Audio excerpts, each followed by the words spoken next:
Well, another week, another episode of House of the Dragon has come and went. So now we're here to do, well, the traditional Nerdporial after show. Welcome everybody to my after show. And of course, like usual, if you're new here, hit the subscribe button, like and share if you like and share for this if you like what we're talking about. And let's begin.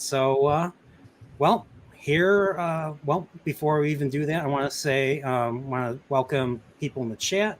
So we got Leia Rose, we got Daniel, we have Godzillionaire.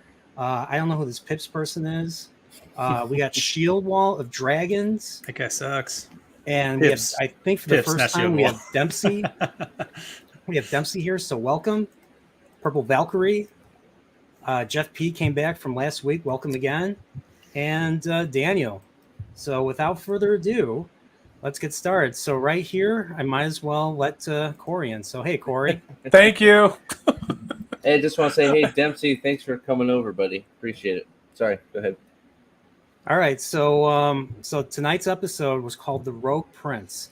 So I made the thumbnail based on because the Rogue Prince is, it's talking about Prince Daemon Targaryen. Mm-hmm. And because of that, I decided to do some slight research and undusted this book that I've had since it came out in 2014, shortly after season 4 of Game of Thrones, and something I think that kind of kept Winds of Winter from coming out. Excuse me. Well, let's just say this episode I think was another setup episode, and I'll be honest, I kind of liked it. There was a decent amount of tension. There was obviously a lot of politicking, talking about the lore in the books. Now, whether or not it's the correct lore in the books is another matter. Balefire, if you're here, you could correct me. I know that after reading this, I know that they got the years off, or the years are different in the show, in this House of the Dragon, versus what I've read in World of Ice and Fire. So all this is supposed to happen within a few years after Jaehaerys has passed away. And the opening episode takes place 9 to 10 to 11 years later. So I'm not sure how they're doing this. So, but what I liked what I saw this episode. I want to hear from the rest of you guys, and we'll start with, since he was here first, we'll start with Pips. What was your initial take on tonight's episode? Oh, man. I feel honored to be the first called on here. So thanks for having me on.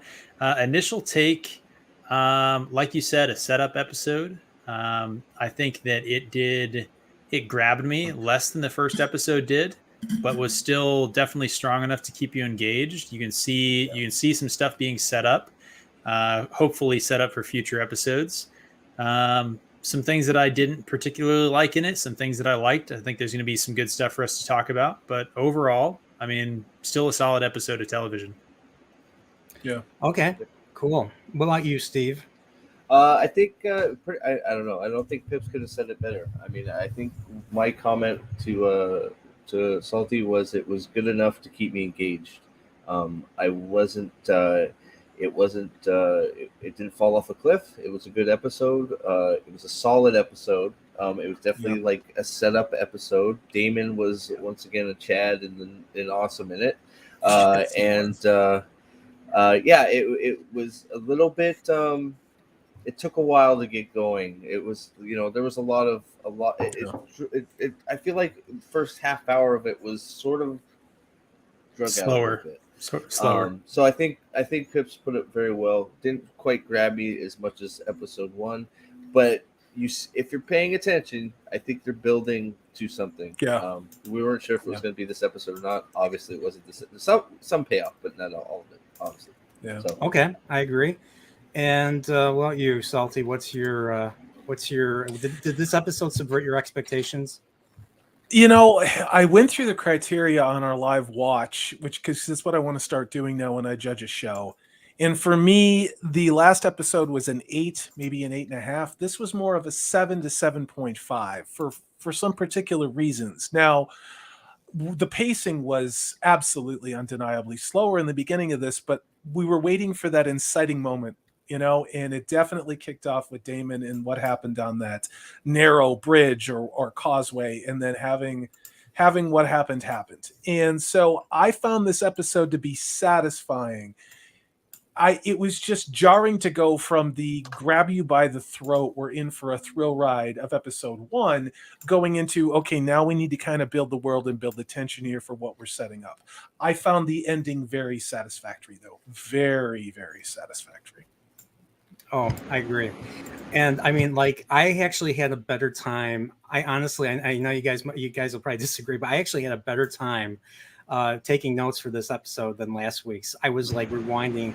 I did have to rewind a few times because there were scenes that kind of I wasn't paying attention to, and I needed to, I need to write down what was going on. And it was kind of like, those scenes where they kind of talk about just nothing, like they just talk about like their day or something. It's scenes like that are not easy to take notes for, because it's like you want to pay attention but yet you don't. Yeah. And I had that issue with a couple of scenes, like as cool. I don't know what sept it is. I don't know if it's definitely not the Sept of Baelor, unless they changed the name, because Baelor the Blessed was several kings later. So this is only Viserys the first. He's the 5th king. Baelor is later. So I'm not sure what I don't even know what the sept is called. I know there's the Starry Sept, but that's in Old Town. I don't even know if it's even still built or it's still existing at this point in the history. So whatever the sept is called, I loved how it looked. Like you had the 7 pillars and you had the candles all over it. And I loved the lighting. It was amazing. The lighting was amazing in that scene. It was incredible. And seeing her crying and like just the visuals. I still love the visuals of this series. But besides that, I just let's get started with the breakdown. So I'm going to call out Dempsey, because Dempsey asks a question that I think is important, if you don't mind. He says, is it good? And good Lord, it's a hurricane over there, Steve. Is it good, or is it good for coming out in 2022? I'd say in between, roughly. Yeah, that's fair. I'm leaning more towards good, but not needle pegged in that direction. So yeah. So let's begin this breakdown. So last week just kind of began. So we had a prologue, we had a cold open, and then we just see like a quick title screen. Usually that's typical for first episodes. So now this week with episode 2, we see previously on Game of Thrones or on House of Dragon, and then we see the HBO, and then we get the opening, and they play the exact same theme from Game of Thrones. Da da da da da da da da da da da da. And what I liked about that, I thought it was cool that they used the board, the table, the carved table in Dragonstone, and they it's like someone poured blood or red paint. Well, it's not red paint. They poured blood on it, and you see it traveling through traveling through Westeros, and it looks like it was like unlocking, like the blood was like going from different parts of the kingdom, different parts of the realm. I'm guessing this is activating different houses for war. I don't know how would you guys interpret that? I just want to know if you guys think that was HBO saying this is how you pour a liquid onto a board and have it run everywhere, Rings of Power, instead of your weird molten whatever into wood that looked fake that was real. That's the first thing I thought about. I was like, oh hey, this is another shot at Rings of Power. They're pouring a liquid into stuff and it looks so much better. I don't know. They didn't play the opening last week, did they? No. Okay. Because I liked whether Game of Thrones pooped the bed or not. I thought the intros were good. I thought this one was just as good. There's always something to pick out of them. I didn't pay close enough attention to see exactly what it was. I'm gonna watch the episode back again, but there's always some little, whether it's locations like it was Game of Thrones or something else. There's always something to read from that opening crawl, I think. Well, you Pips. Yeah, I thought first and foremost it was kind of nice to have them use the same theme. I thought maybe that they would do like a variation or something like that. But I think they went with the exact same sort of Game of Thrones theme, and it was actually pretty nice. Like it didn't feel I don't know, sort of like usury or something like that. It felt right. They went with a different sort of artistic take for the sort of cinematic open than what we were used to seeing with the map and the castles and stuff. Like you said, it was visually interesting. I agree with Steve here. I don't think I took anything specific away from it, and I'll probably have to rewatch it again to see if they kind of hit any little kernels in there. I think it was too new of a concept to be able to look for that type of information out of it, but it was good. Yeah. Well, you, Corey? Well, we were doing a live watch, which is something I'd never done. So I was bouncing. I was watching the episode, but also trying to keep up with chat and also running with commentary. So it wasn't just two dudes staring at nothing. And so I think I got maybe 65 to 70% of this episode, which may change my overall score of this, but I still think this is above a 7 out of 10. And maybe in the context of the rewatch, that score will go up. And I'm feeling it will, because I liked how when things went off the rails, they went off the rails hard. And that the dragons were there. The atmospherics in this, from the moment we were in front of that, the statues and the worship in that what looked like an old European cathedral lit by thousands of candles, I was there. I was in that world. This world existed. These people exist. All of it was believable. And not to make this a Rings of Ridiculousness from Amazon, but that is absolutely nothing that I'm getting from any of the imagery from that show at all. With that kind of cathedral scene that you're talking about there, what did you think? How do you think it played with the sort of background, like barely audible, sort of like whispering and other stuff there? And you saw like very few people, but you did see some people, and there was just like a low level audio in the background is kind of what I picked up. I thought the environment from that was, like you said, old world cathedral. I thought it nailed it. It reminded me of the cathedrals that I was in Spain and other countries like that, where the acoustics are just like that. So I thought in the atmosphere too. That's why I was like, I'm right back to that. It also made me think of, believe it or not, the mosque scene. And if you guys ever seen From Russia with Love, the Bond movie, it had that same vibe. Yes. Only difference is some Grant, the Robert Shaw's character, kills somebody. Is it the Hagia Sophia? I thought it was the Hagia Sophia that they were in Turkey, but I could be wrong. But yeah, that whole scene. I just know it's in Istanbul. Yeah. No, you're right, dude. I mean, like that movie rocks. Yeah, absolutely. Good call. So, but yeah, I loved the opening. It was cool to see the opening. And to answer Daniel's question, no, don't watch. I mean, even though the first 6 seasons are, the first 3 are fantastic without any flaws. 4 through 6 have their share of problems, but they're still good. I mean, if you can just leave the finale to your imagination and not think, and then try never to think of it again, then watch Game of Thrones. Do not watch season 7 and 8. But you don't need to watch those for House of the Dragon. You don't have to watch it at all. Yeah, not at all. So let's keep going. So let's continue the breakdown. So here we have first thing we see corpses and crabs. We see smoke and we see screaming on a seashore. Looks like they're setting up the baddies or the pirates that they talked about in the last episode. That are working for the Triarchy. So you have Triarchy is Mare City, the 3 cities, 3 free cities. One is Mare, which is where Thoros the Red Priest in Game of Thrones, who was part of the Brotherhood of Banners, is from. You have Lys, which is where a lot of prostitutes come from. Varys is from Lys, and I think he was a prostitute at one point, a male prostitute himself, and of course that's when he gets dismembered. And then the third one, I believe, is Tyrosh, which is where I believe in the books that's where Dario Naharis, who is the dude, the dude that's with Daenerys, who she leaves behind at Marine. Yeah, I believe he was from Tyrosh. And Tyrosh, they have like they twist they have like the little beards that they braid their beards and they dye them. In his case, they dyed him purple, not in the show, but in the books. So, and I think that's what the Tyroshi are. So those are the three.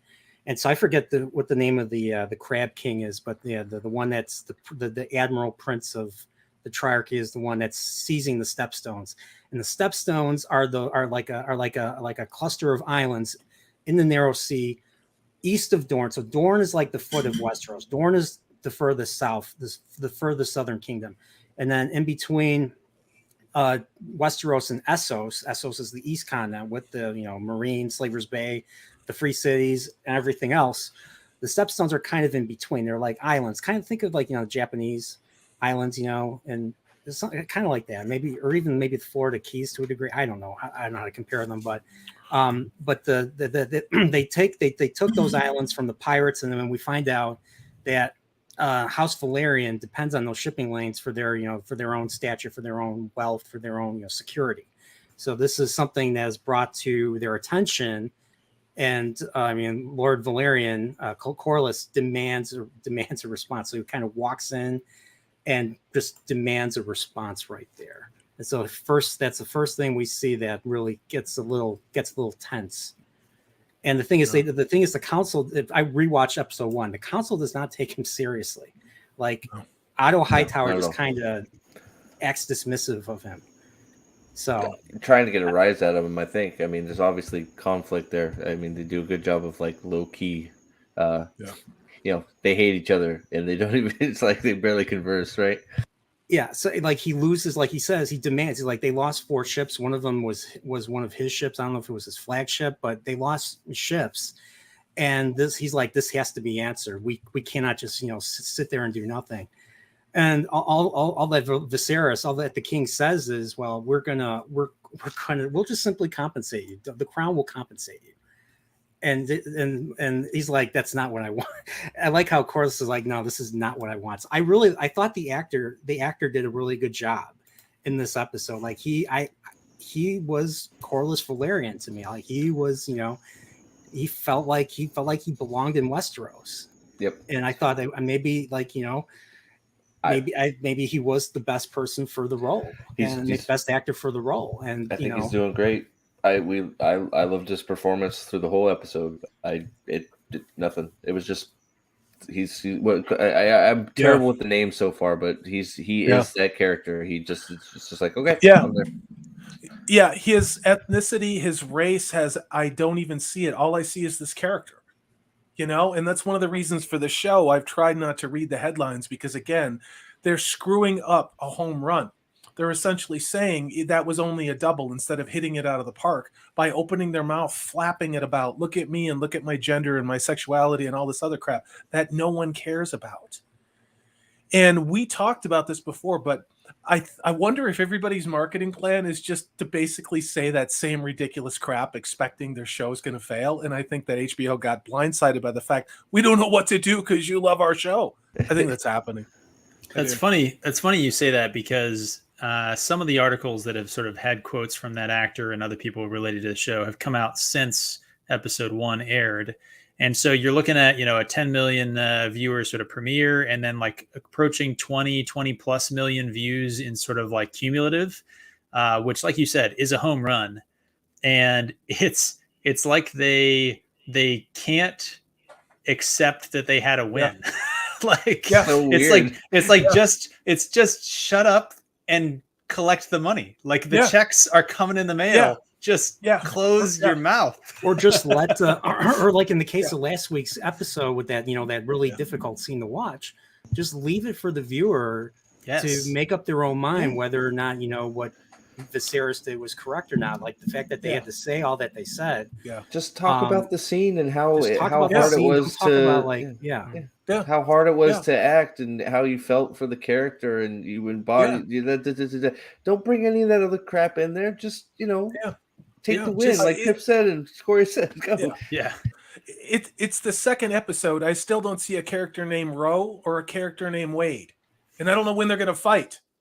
Okay, all I'm seeing is this show. That's all I'm seeing is the House of the Dragon.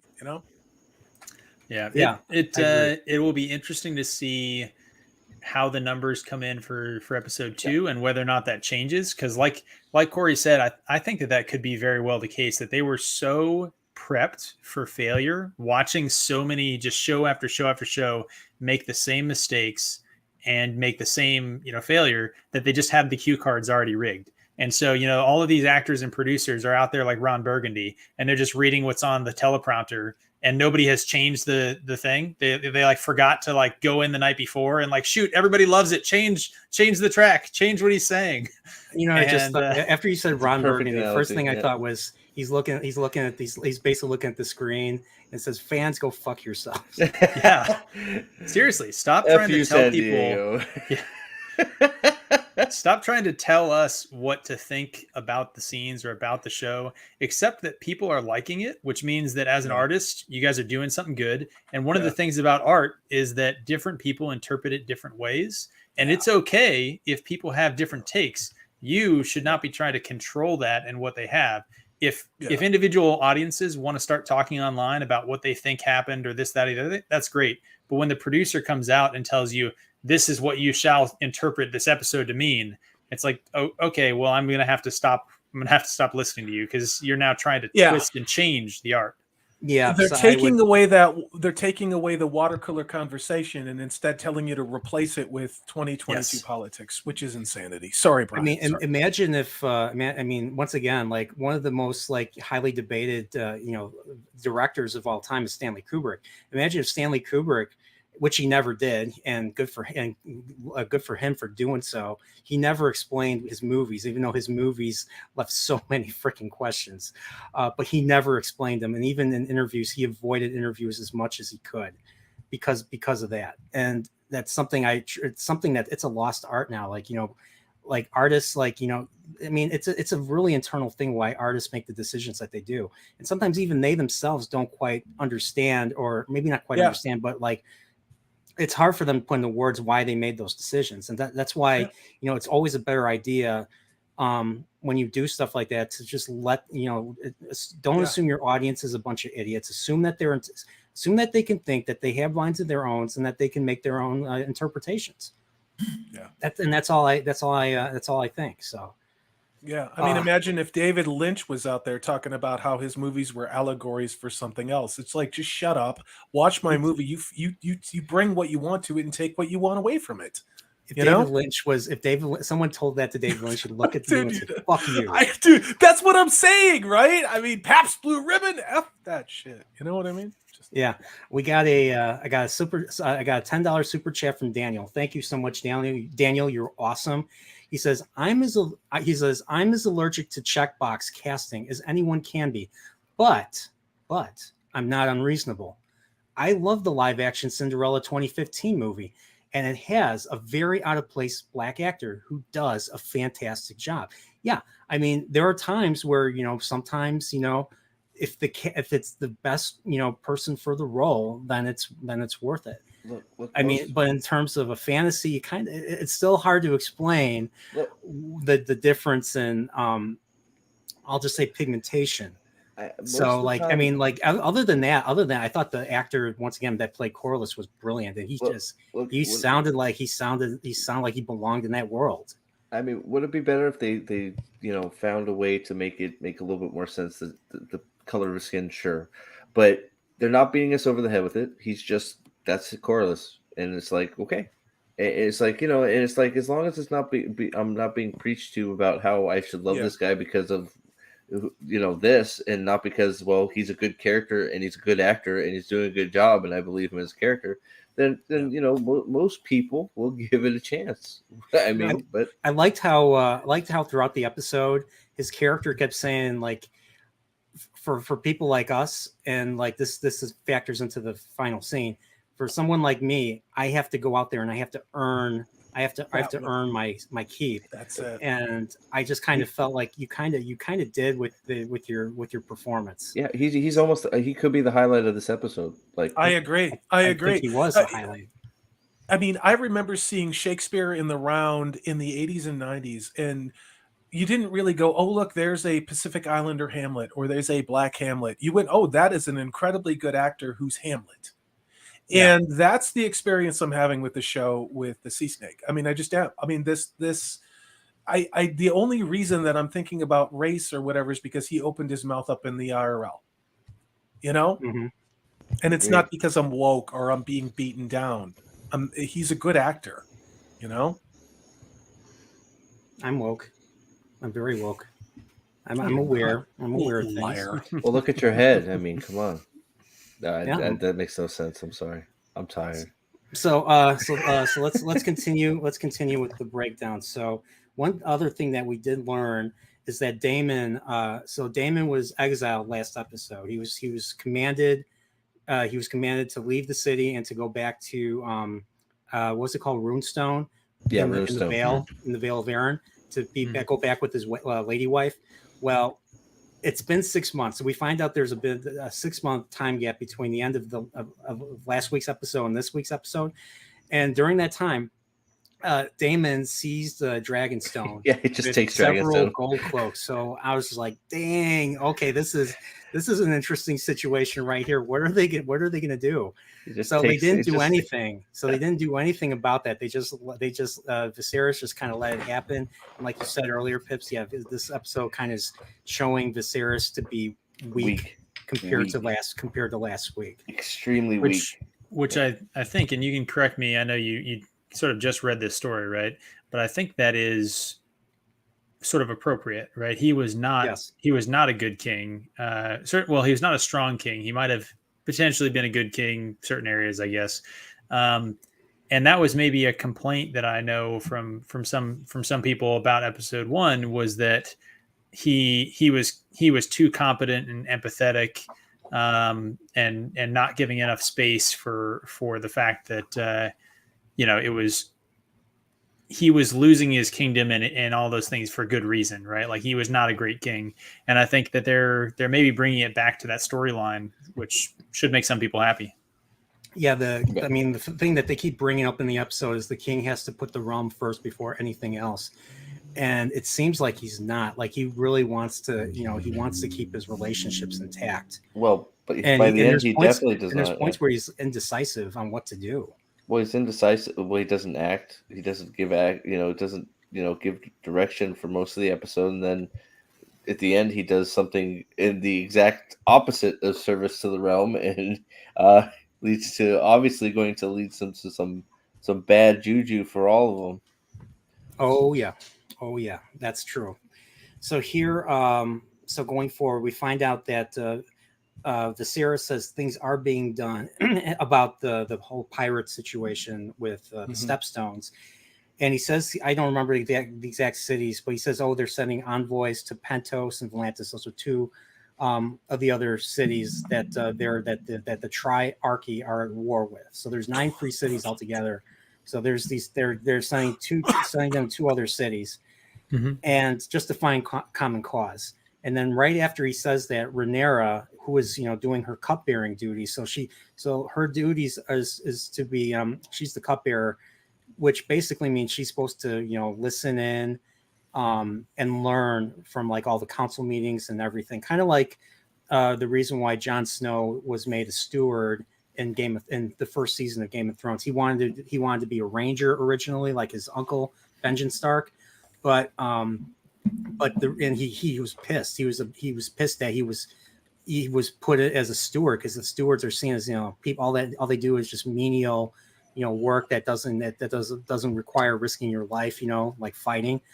And I just loved how Lord Mormont, the original the Lord Commander of the Watch in the beginning of the show, basically tells him the exact same thing, that you are here to learn, because I want you to be my replacement when I eventually pass away, and I'm bringing you here, and you're going to serve me and the other members so that they can so that you can learn and observe what we're doing, so that you can become an effective leader yourself.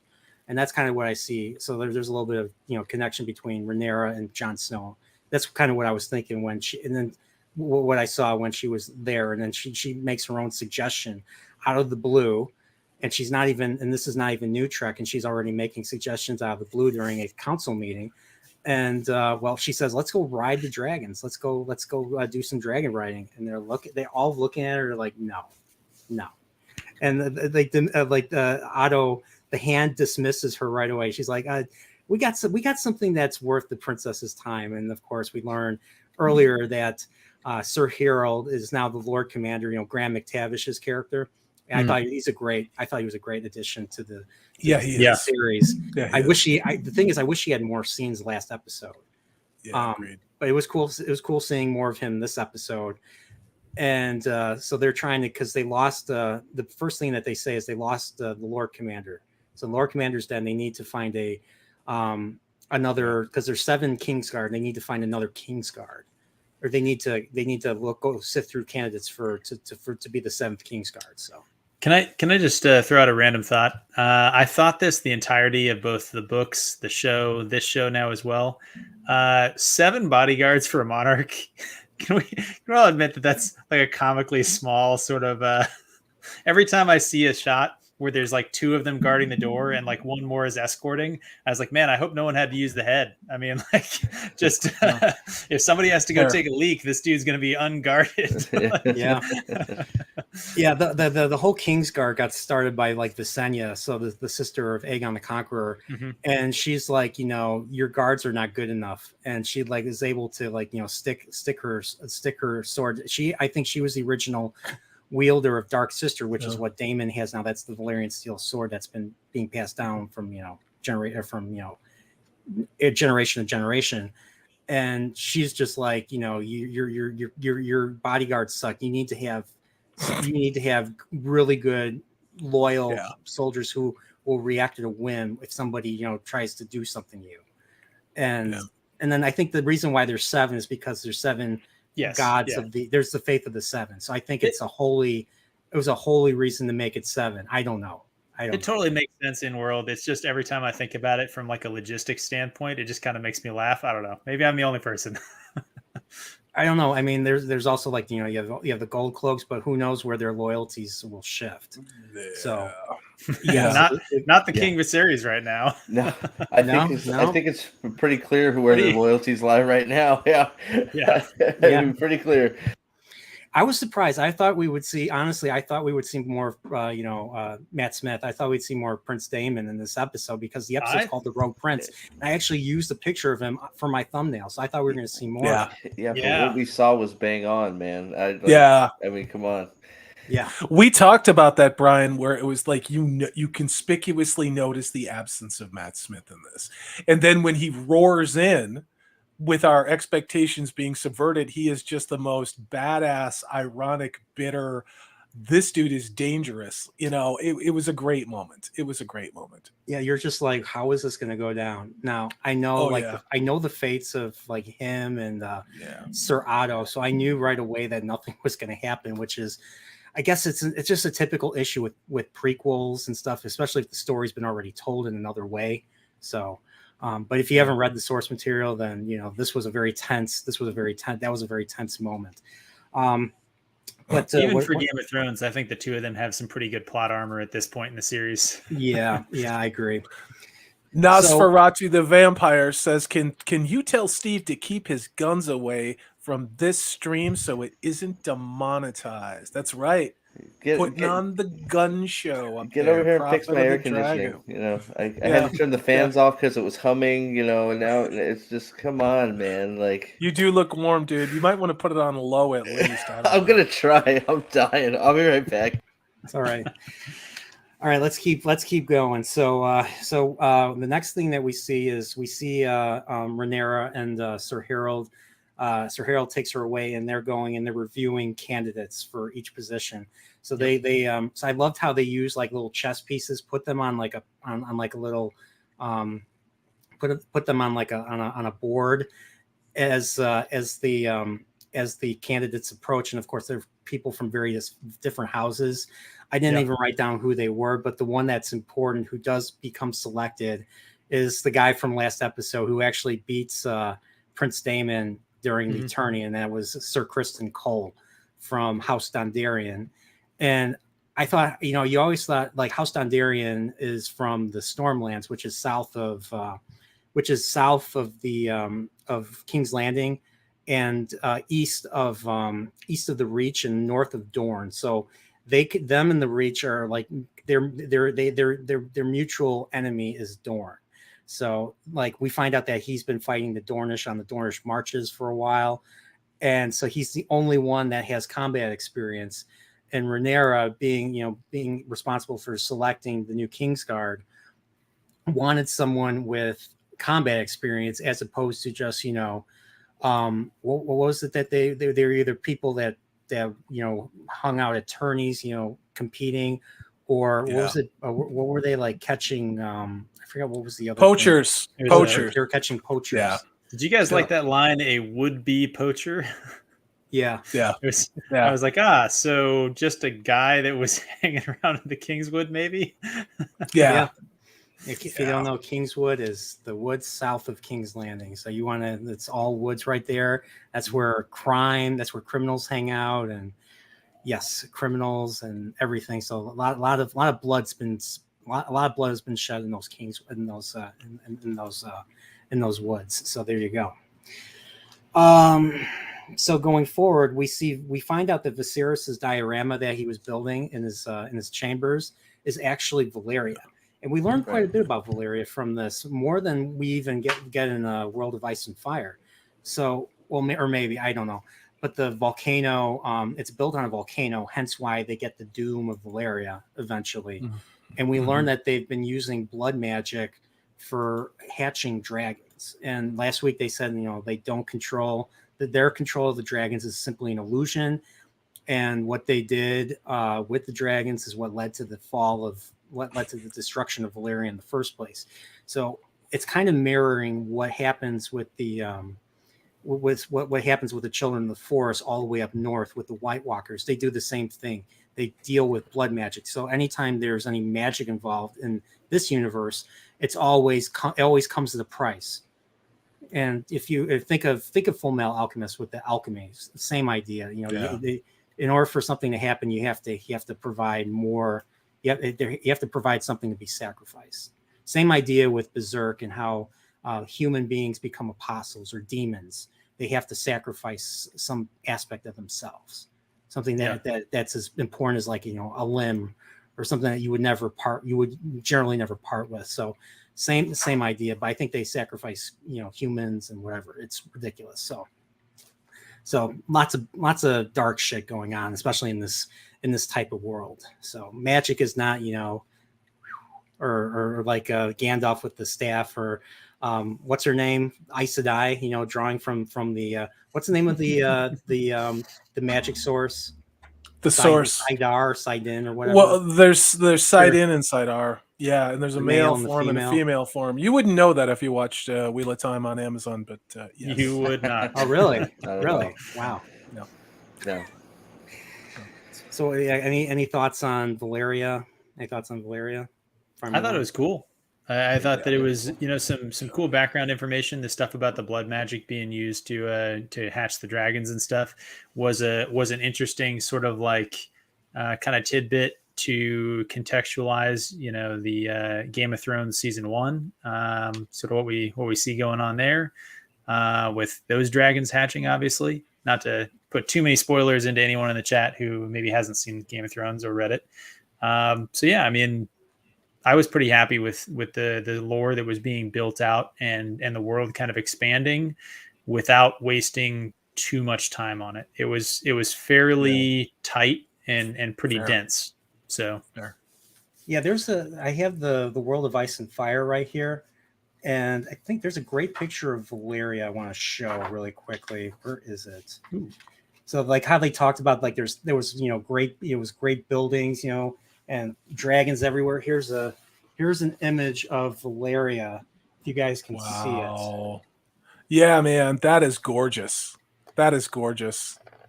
Yeah, I mean, just like the art, just the art alone in this book is worth the purchase, in my opinion. So yeah, that's very cool. I'm going to eBay. I'll be back. And that's also where, like, you know, we learned that how the Iron Throne is supposed to look. You know, it's supposed to be like maybe 15 feet high with steps, and like when you sit on the Iron Throne, it's asymmetric. It's jagged as hell, and it's dangerous to sit on. You don't want to sit on that thing. It looks like it'll kill you if you're not careful. So, which they've made the throne look better in this show than Game of Thrones sort of proper, right? I think it looks a lot more. It looks a lot more like it's shown in this book. Yeah. I want to find that picture too. But that's one of my favorite. It's one of my favorite pictures of all time. Like, once I saw that, I was like, I have to buy this book. But whatever. So I don't want to spend time doing pages and everything. So let's Valyria, we learned quite a bit about Valyria. Like at least over 1,000 dragons, and they had a navy the size of that spanned the whole world. So Valyria was the most powerful kingdom ever, or the most powerful, people ever. So we go to Alicent and Rhaenyra, and they're at the sept. I forget the name of the sept. Who knows? And of course, we see that awesome scene. We talked about it. The candles, the cathedral, the sound, the lighting, the reflection, especially in the eyes. Ambiance, everything looked very. Yeah. It just felt like you were there, and you just. It just. I don't know what it does. It makes you feel like, just the fact that you feel like you're there just makes it exciting. You just feel it's an exhilaration. I don't know if you feel the same way, but that's kind of how I feel when I see something as awesome as that. Yeah, the whole show, it's all been just every set piece, every shot, every camera angle, all the ambiance that's being created. It's all really pleasing to the eye, shall we say. It's very, you're always picking up new things. It's very fun to look at. Oh yeah, absolutely. And so the scene here was basically Rhaenyra is just like she's talking to she's there with Alicent. They're praying in front of one of the gods. I forget which god it is. There's seven, or they're not god. They're not seven gods. There's seven faces to the same guy. Kind of like Holy Trinity with Christianity. Same idea. Three faces or three persons or seven persons with one god. Same idea.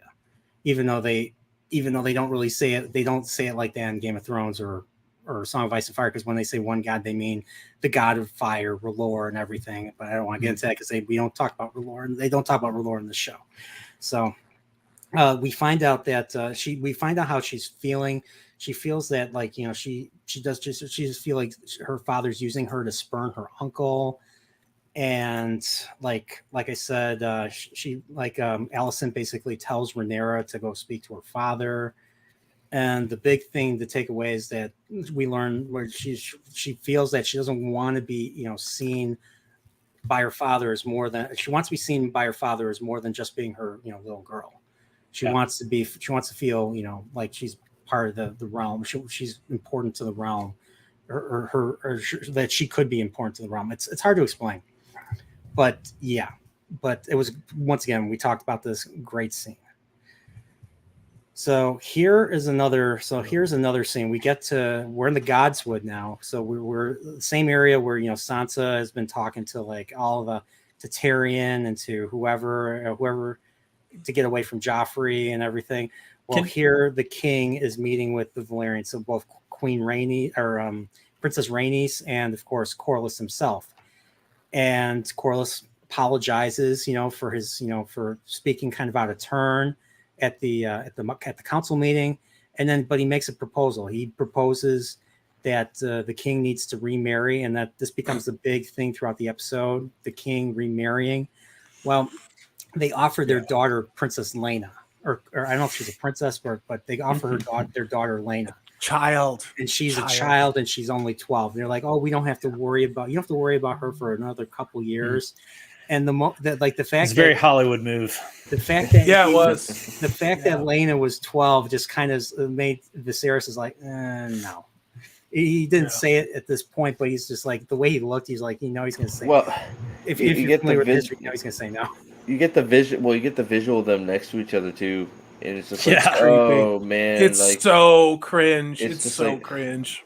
Yeah. Yeah, I I know it's like historically was done, but it's just like, Yeah. oh, please Yeah. no. Yeah, I don't know how tall the actor playing Viserys is, or how tall the actress playing, Corlys's daughter. I don't know that. Maybe it was a forced effect sort of thing. But You're right. She's a hobbit. She's yeah, they did a like literally half his size, and I thought that really drove home the creepy sort of skeeviness of it. So I think she was 11 or 12, so she had to have been. yeah. Yeah. I don't know, but Yeah. I liked how she was trying to say all the things. She was basically repeating word for word what her Yes. parents told her to say, Yeah. and that really annoyed him even further. Yeah. And it was just like, oh, It was creepy. It was was truly creepy. Yeah, and the king, Yeah. that's how the king looked. He looked like, he looked pretty creeped out too. So, hey, Yeah. it was that time. So, yeah, it's ridiculous. So, but yeah, another thing that we learned, and another thing we learned is that the king has a rotting finger. So there's a scene where we see maggots. I'm like, what are they doing with these maggots? So the king has that wound. He has that wound in his back from last week that won't heal. They didn't follow up on that this week, but I'm assuming it might be part of the same health issue that he has. They foreshadowed it, right? So he said the thing about his back, he thought it was from sitting the Iron Throne, right? And then his finger, we saw him cut his finger in that scene with Daemon and him. That's right. In the throne room. So the finger is also from a nick on the Iron Throne. And I think in the lore, right, in the lore, there is a through line there where an unworthy king, can't sit the Iron Throne in safety, right? Like the chair is going to kill you. So I actually kind of like I kind of like what they're doing there, setting him up as a weaker king. His council doesn't respect him. His kingdom's falling apart. There's outside threats. There's inside threats. And the chair is literally trying to kill him. I think it's good. Yeah. I didn't think of that. Good point, Pips. Good point. That's why I'm glad you're here on this Nerporial chat. That's awesome. I come to these ones sober, so I can come up with the galaxy brain ideas over here. Galaxy brain. This is fantasy, not we completely missed it. If it wasn't for Purple Valkyrie, we were like, what? It's like, why is this? It's just like come on, guys, cut his finger on the throne. What the hell? Yeah, she had to woman-splain it to us live because we're just men. But it's just I'm watching it. I was like, holy crap! Like he's putting his hand in all those maggots, and the thing is they're going to eat the flesh so it doesn't further rot. I'm thinking like, does that even work? I don't think it works. Yes, they use it, and they use it now. They will use it now if you have MERS, if you have an antibiotic resistance infection. That is a course of action that is still done. So it's crazy. Wow. Yeah. Okay, yeah, I didn't. Okay. It's effing gross. Yeah. Yes, it is. Oh my gosh! But good pick up. Yeah, we completely missed it. So at least someone in Pips got it. Purple got it. And then we already talked. People. Yeah. And so right after this, So during this scene, he tells so Otto is there. The king is there. And he's telling him of what Corlys proposed to him, marrying the daughter. I think he says I forgot exactly what was said, but I think he gently discouraged it. He gently discouraged it because of her age and everything, which plays right into his diabolical plan, which works out almost to a T. Yeah. Eventually, we'll get to it. So the next scene is the scene that we just talked about, the creepy scene with Princess Lena and the king saying her thing. And of course, he's just like, he's annoyed. I don't know if he's creeped out or just annoyed at everything she's saying. And while that's all going on, we see that Rhaenyra is watching from far away, from like a balcony, and she's out there. And then of course, who else is out there? Well, the queen who never was, Rhaenys, is out there too. And she literally asks her, does this whole thing bother you? And of course, like most nobles and royalty, whenever they're addressing each other, they have to speak. They can't just say what they're truly thinking, So she simply, kind of like Sansa did, speaking the speak. She says, oh, the king needs to remarry for the sake of the realm, and Rhaenys is trying to get her to admit to what she's talking about, or trying to get her to reveal what she's actually thinking. And she's like, "Are you trying to piss me off?" She's like, "No, no, no, no." And she's like, "I want to see, like, you know what? Even with all they're talking about, like, the fact, what were so they're talking about, like, things are kind of converging on them. Like, this is the way of the realm. It's not going to change." And Princess Rhaenyra is like, "Oh, I'm going to do my own thing." And it just made me think of Daenerys saying she's going to break the wheel. And Rhaenys just smiles and she's like, "No, you sweet summer child, it doesn't work that way." And then of course we find out we see that she's we see that she's kind of how would I say it? She says their cringe line right here. She's like, "Men would rather watch the realm burn than to see a woman on the Iron Throne." And I couldn't help but think of Batwoman.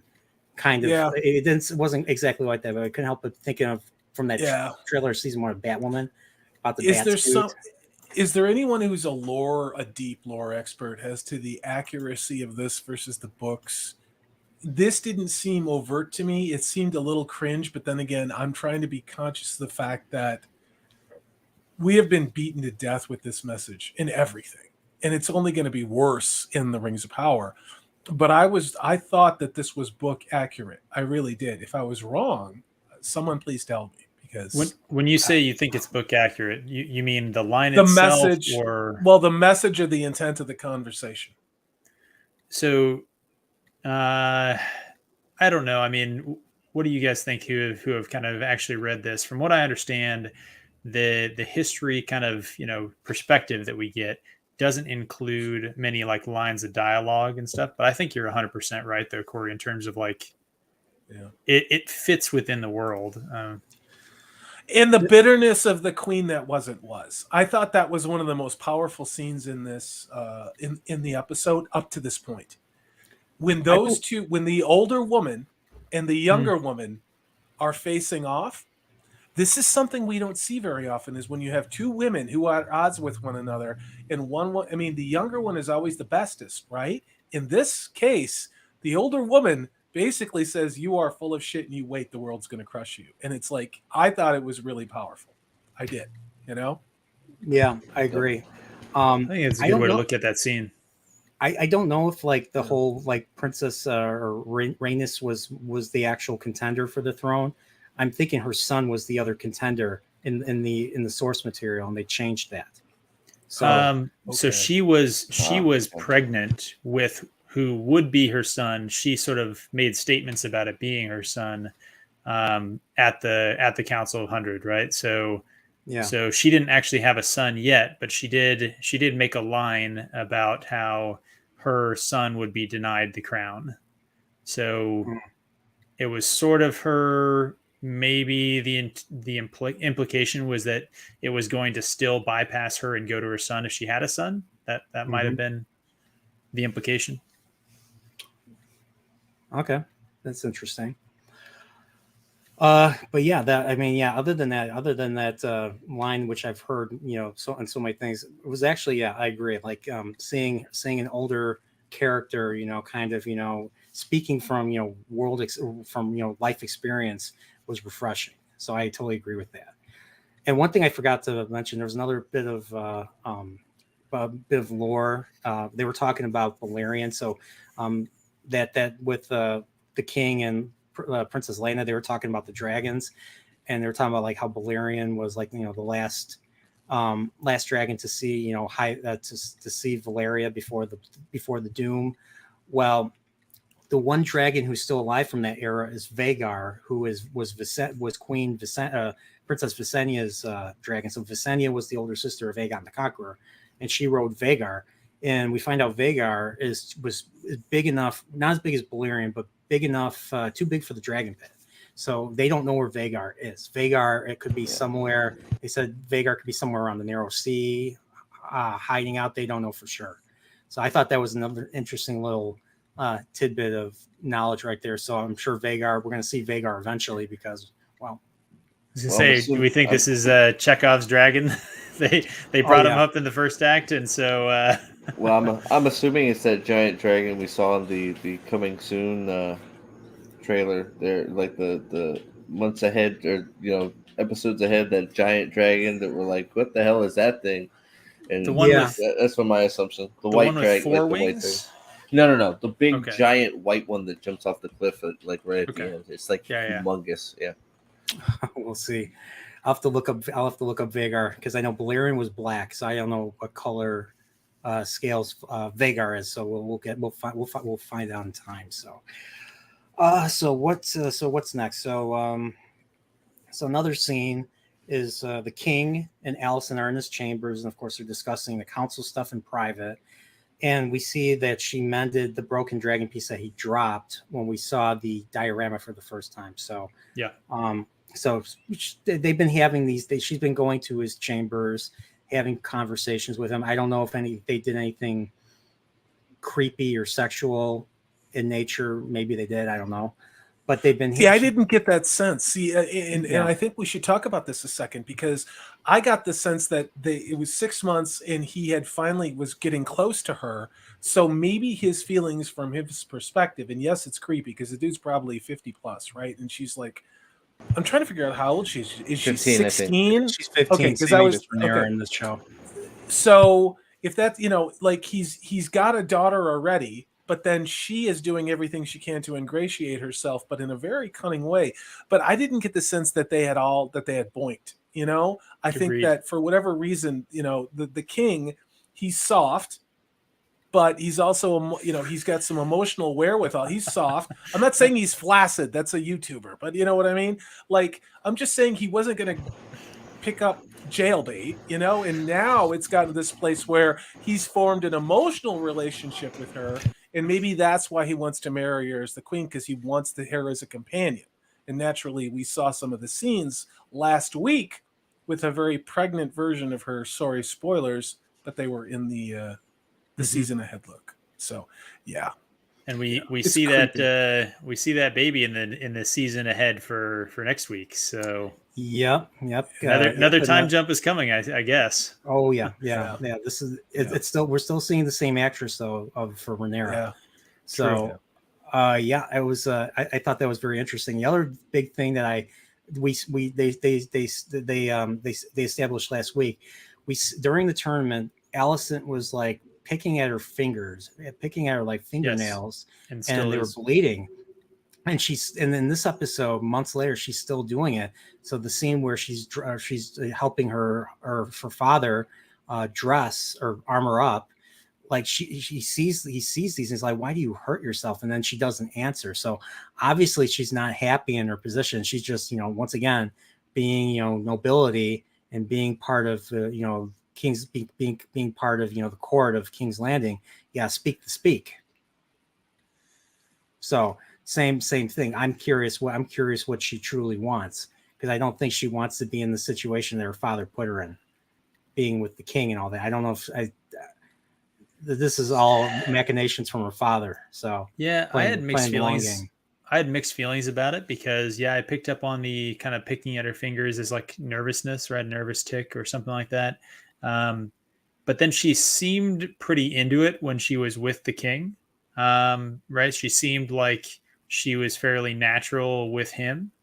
But then there was the line between her and her father when Otto is going to go to Dragonstone, where he asks, are you going to see the king tonight?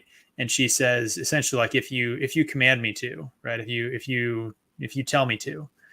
And that for me was the like, okay, she's a good actor, but she doesn't want to be in the situation that she's in.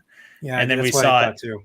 And then we saw it when the announcement is made at the end of the episode. Her face, I think, does a pretty good job in that scene as well. Agreed. Yeah, it looked like she was surprised. If I remember correctly, she looked like she was really surprised by his declaration. Rhaenyra definitely was. Yeah. Yeah. So, but we're getting kind of ahead of ourselves right there. So, sorry. No, don't worry about it. So we find out that there's an emergency session. Otto comes by and he's like, "Oh, there's an emergency session right here." So, and this was the part of the episode I really enjoyed the most. This is like this was very tense, like something's going on. It was almost like with Ned Stark when he was on the Iron Throne. They learned that the Lannisters have been burning towns in the Riverlands and everything. Mm-hmm. It felt like that. So we're in the council. We're in the council room, and we're hearing someone speaking in Valyrian. We find out it's one of the dragon keepers who handled the dragons in the pit. Yeah. And we find out that Daemon somehow stole a dragon egg from the pit. And not only that, he declares he's going to wed Missaria, the whore from Flea Bottom. Yeah. And so we find out he's going to wed her, and he invites the king to the wedding. He invites the king to the wedding, and they're like, "This is sedition. This is treason." Blah blah blah. And we find out that the egg that they took was the one that was selected for the baby that was born in the last episode. The male heir. The male heir. Yeah. Totally goading him completely. Yeah. Yeah. And there's like, oh, this is a tradition for their future babe to be in cradle with a dragon egg, Targaryen tradition. And of course, they're like, this has to be answered. We can't just we can't just do anything. And of course, we learned that the egg is Dreamfire's. Same idea. And of course, the king's like, he volunteers. He's like, I'm going to go. We're going to send a detachment to Dragonstone. We're going to deal with this. And Otto's like, no, you have to stay here, and I'll go in your stead. And that's what leads to the thing. And that's, to me, I don't know if you guys, to me, it felt like it was Riker talking to Picard, telling Picard to stay on the ship, and Riker goes down. If you're familiar with Star Trek: The Next Generation, because there's something like good that. Good analogy. Totally.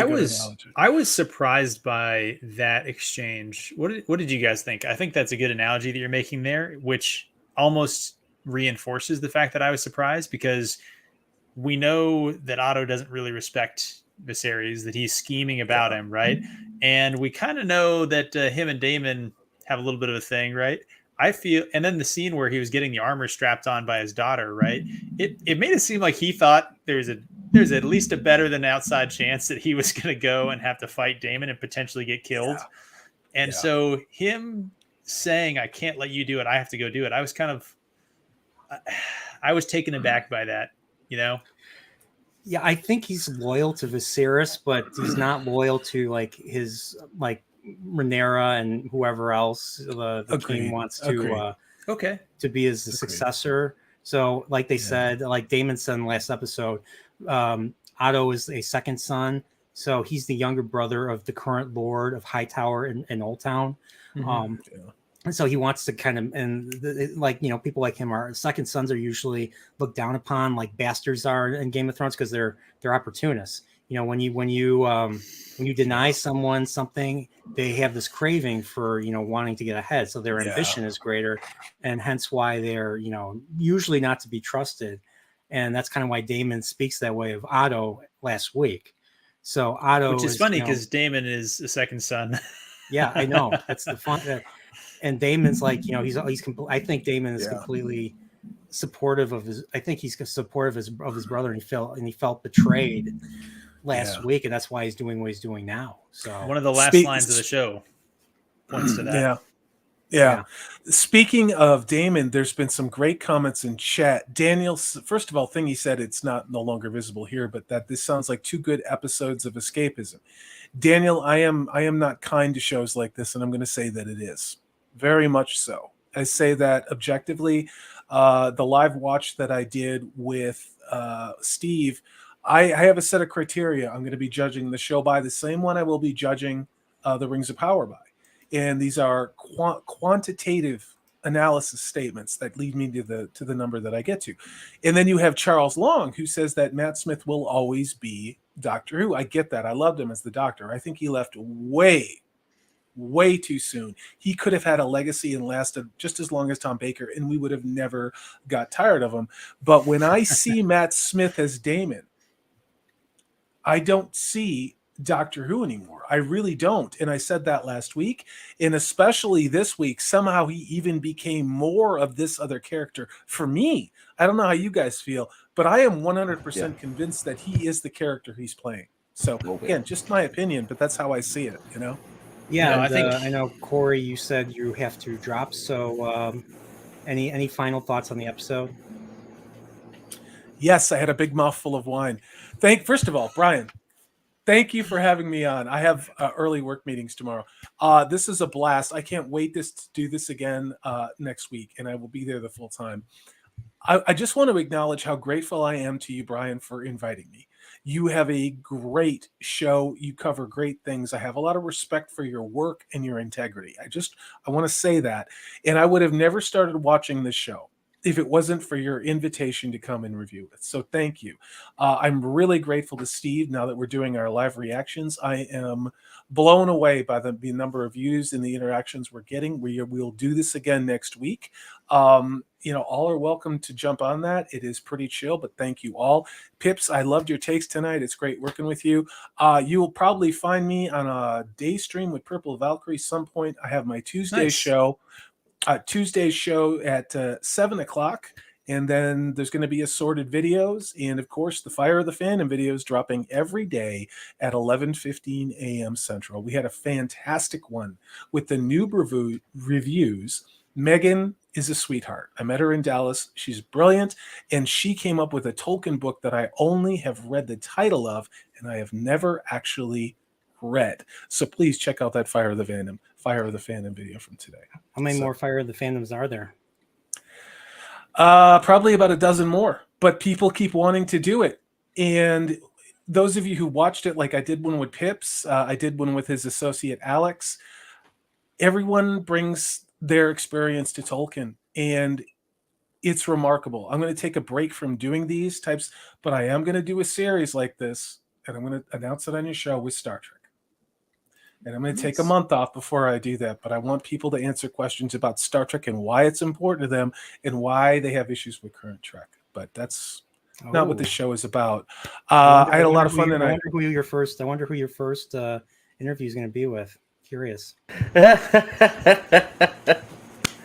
Man, mystery solved. That was. Why do you think that I announced it here? Why do you think I announced it here? Brian, you're amazing. I have so much belief in this show. I have so much belief in this panel reviewing this show. I'm honored to be part of it. We are truly making something that is not being replicated or repeated, and it is not derivative from anyone else. I take a lot of pride in doing that. So thanks for having me on the show. Have a great week, everybody. Hope to see you on Salty Texas Sea Live on Tuesday. Take care, everybody. All right. Take care. Have a good night. All right. Finally. Okay. All right. So let's keep this going. We've been on for about an hour. So, all right. So, okay. So we already talked about Otto. We talked about him leaving and everything. So we get to see. Can I jump in? I wanted to ask a question. It refers back a little bit, but since we took a pause, this might be the time. The relationship between Alicent and Rhaenyra, the scene with the two of them in the Sept. Did you guys think that changed your impression of the nature of their relationship from what we saw in episode 1? I mean, I don't know. It didn't really change anything for me. I mean, it could have went either way still for me. Like, they could be close friends. They could be interested in each other. But it didn't bother me in any way, shape, or form. Okay. For me. I didn't see much. I didn't see much difference either. Okay. I know the king asked her to, talk to Rhaenyra, and I think he was also asking her to get her to talk to him in a way. So I think she was kind of acting more out of duty, perhaps, than as a friend in this case. Okay. I have to rewatch to really to form a true opinion on this. So okay. But so yeah, there's a little bit of it. I mean, now that I think of it, yeah, there's a little bit of a difference. I thought that it was more platonic than the previous one. The previous one raised some questions for some people. Yeah, because she was And, laying in her lap. yeah. She was laying in her lap, and so yeah, other YouTubers have talked it. Like, I didn't And even realize that, to be honest. yeah, to me, I didn't pick up on it too much. I thought like, hey, it's Game of Thrones. If they wanted to establish that, they would have established that. Yeah. But this scene, I thought showed them as regular friends, kind of supporting each other. So anyway, sorry for derailing. No, it's fine. No, it's fine. It was a good question. So we're on Dragonstone now, and I thought this was a great part of the episode. So Otto arrives, and they're walking down that path, that causeway, and there's a great shot of just the island itself, and just everything looked freaking great in this scene.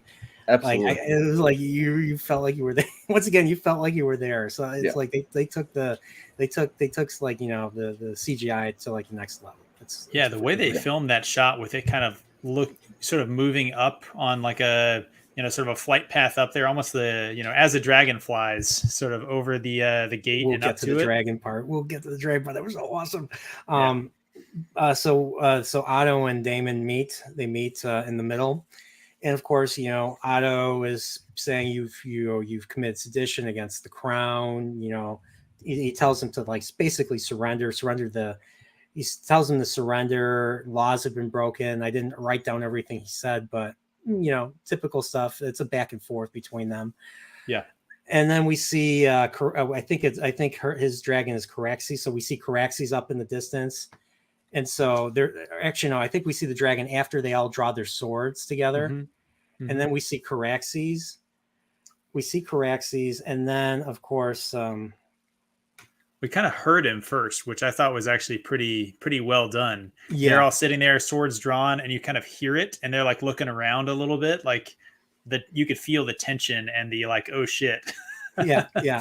And then of course we have to have HBO has to have their F words said in the show. So we get to hear the F word in the show, and Otto says, "Sheathe the fucking steel." I was just like, yeah, you could have just said sheathe the steel, be professional since these guys are under you. Whatever. Sheathe the fucking steel. I don't think I caught that he said that. He did. Yeah, I wrote it down. Sheathe the fucking steel. So, and then of course right after that was so awesome. We see the clouds start to rumble, and then they split, and we see that was Rhaenyra extremely on her cool. Dragon. That was so awesome to see. That was extremely cool seeing, just watching the clouds sort of moving around and going, "What the f is that? Yes. Does Daemon have a second dragon? What the fuck is going on? Excuse my language. I'm sorry. What the hell is going on?" And then all of a sudden, or maybe it was Vhagar. Like, oh crap! That's what I was thinking. Maybe it was Vhagar. Maybe Vhagar decided to show up with the steel. But the way just the clouds were moving, it was very well done, and the dragons looked freaking amazing. I really don't care what anybody says, and I really think, in whatever, cancel me if you want.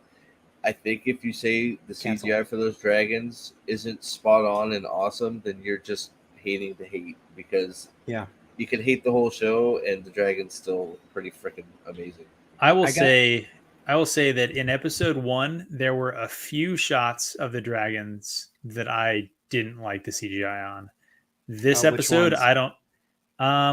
Some of the really early ones where she was riding around, I'd have to go back and kind of pick them out. The first one where she was riding on, it was more almost her on it than the dragon. Yeah. But so there were a few very early on, and because it was like the first couple shots you see, I think that kind of colored my perception of it a little bit. I was never like, the dragons suck. I was just kind of like, okay, it's sort of hit or miss. Like, there are some good scenes, some bad scenes. This episode, I didn't catch any bad scenes. I thought that they looked good in all of them. What do you think of the close-ups, like especially with Daemon's dragon, and he's like, he has Massaria like touch it? What do you think of that scene right there? I think it looked better than the far away. I think the close-up on the dragon's growl, I think it almost looked better than just the far back shots. It almost looked, it looked amazing to me. Okay. Up close. I wasn't wowed by it, but I wasn't upset about it either. I will say for this episode, so, and this is super nitpicky, so you can tell me to shut it if you want. The clouds moving like that, so that looked like a bow wave in like water. and isn't really the way clouds would move in that situation. And so What's a bow wave?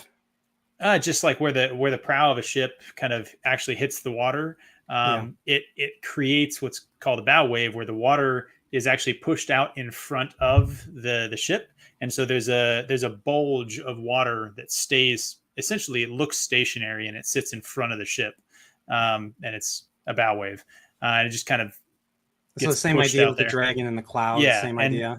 And so on one hand, I'd say, I'm a pilot by trade. On one hand, I was kind of like, that's not how clouds work.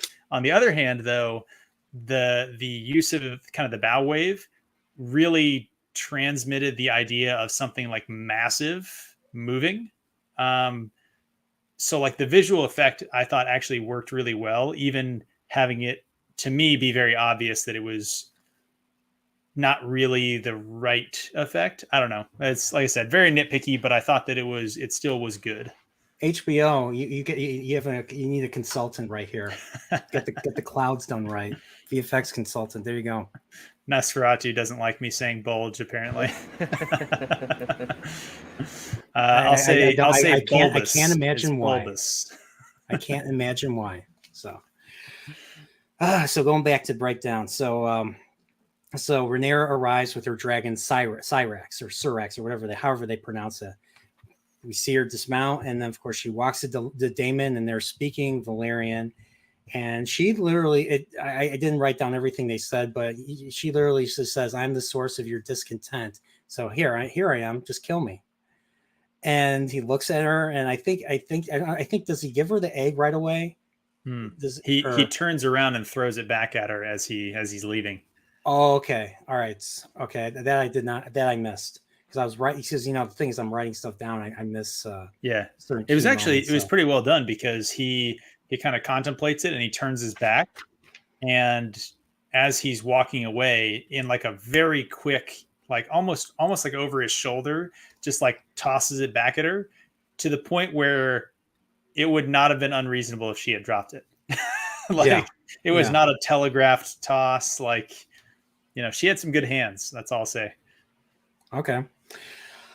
Well, so we got that nice little scene. Of course, he starts to walk. Of course, he walks away and throws the egg. So we see that Daemon. So we get to see the inside of Dragonstone for the first time in the series. So Daemon walks back, and he's walking past a whole bunch of gold cloaks that look pretty cool. Like, we get to see how many people he's got, working for him. That was pretty cool. And it goes all the way back to the council room, where Daenerys Targaryen will eventually go mad, but we don't talk about that. And we see that Viserys is in the room with him, and she's just like complaining that she's not going to be protected. Like, what are they going to do? I'm just a whore. Blah blah blah blah blah. He's like, I'll protect you. And she's like, no, you can't protect me. You're a Targaryen. You're privileged. In her way, she's like, you're privileged. You can get out of these things. I'm just a whore. Blah, blah, blah, blah, blah. What are you going to do? And he's just like, shut up. He wanted to say shut up, but he couldn't, because it's 2022. Men cannot do that in shows now. Pretty much. Yeah, that was the only scene that sort of bothered me. And we find out why she was with him in the first place. She wanted to be liberated. Yeah. She didn't want for gold or power. She wanted to be liberated from fear. That was What did you guys think of the accent that the actress was doing? A little heavy-handed. Yeah. I just didn't like the whole that. It was preachy. I just wish she could have summed up what she needed to say pretty quickly. And we're all hitting the misogyny meter. Even though I liked all the other performances from all the other women in the episode, I didn't like this. I mean, it was just come on, yeah. It was Daemon made a play, and you were his pawn, and you obviously don't know who you're with. I mean, come on. Yeah, I agree. It was definitely on the nose for sure. I mean, come on, like, being a woman in this world sucks. I mean, it sucks. We know it. What he should have done is just took his sword and Widowmakered her.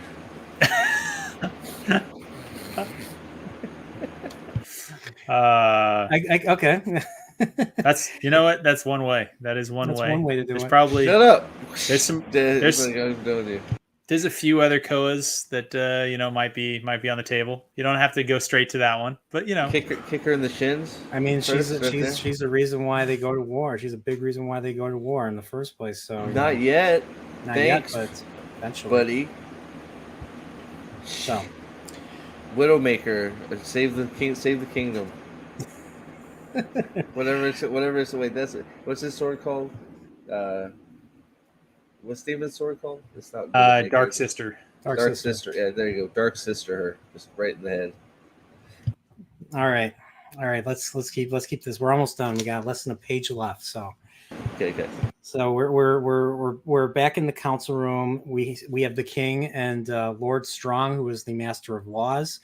He's the other lord besides the master of coin and the maester, who are not very important characters to the story. But he goes to him and asks his advice on whether he should wed the Valyrian's daughter, and ultimately he says yes, you should, for the sake of the realm.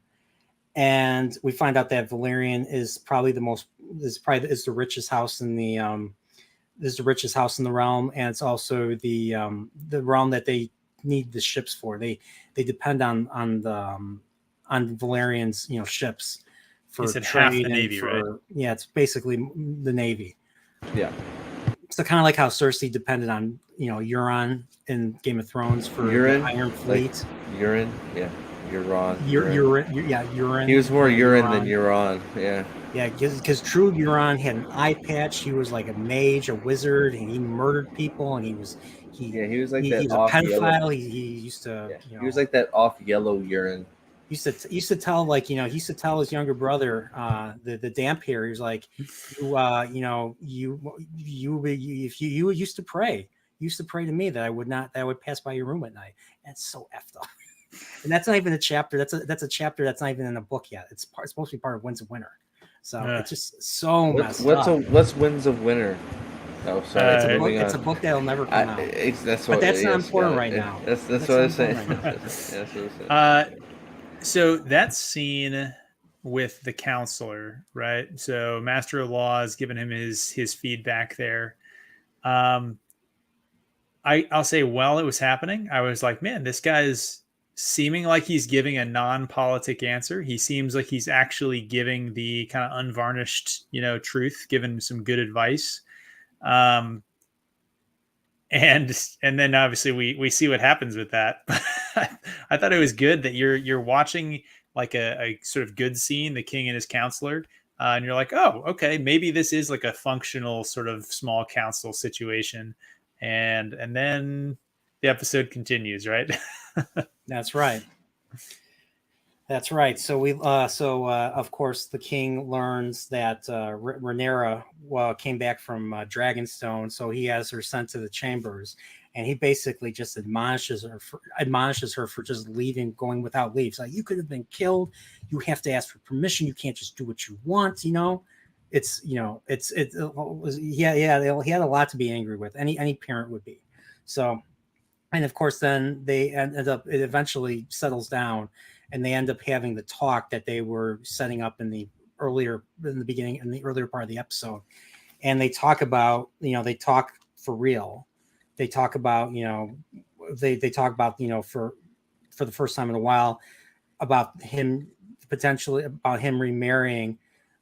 He says he promises Rhaenyra that even though he's going to remarry for the sake of the realm, he's still going to keep her, promises her that she's going to still be the heir, regardless of if he has, sons or not. So I guess I forget what else was said, but it seemed like this was him trying to reassure her,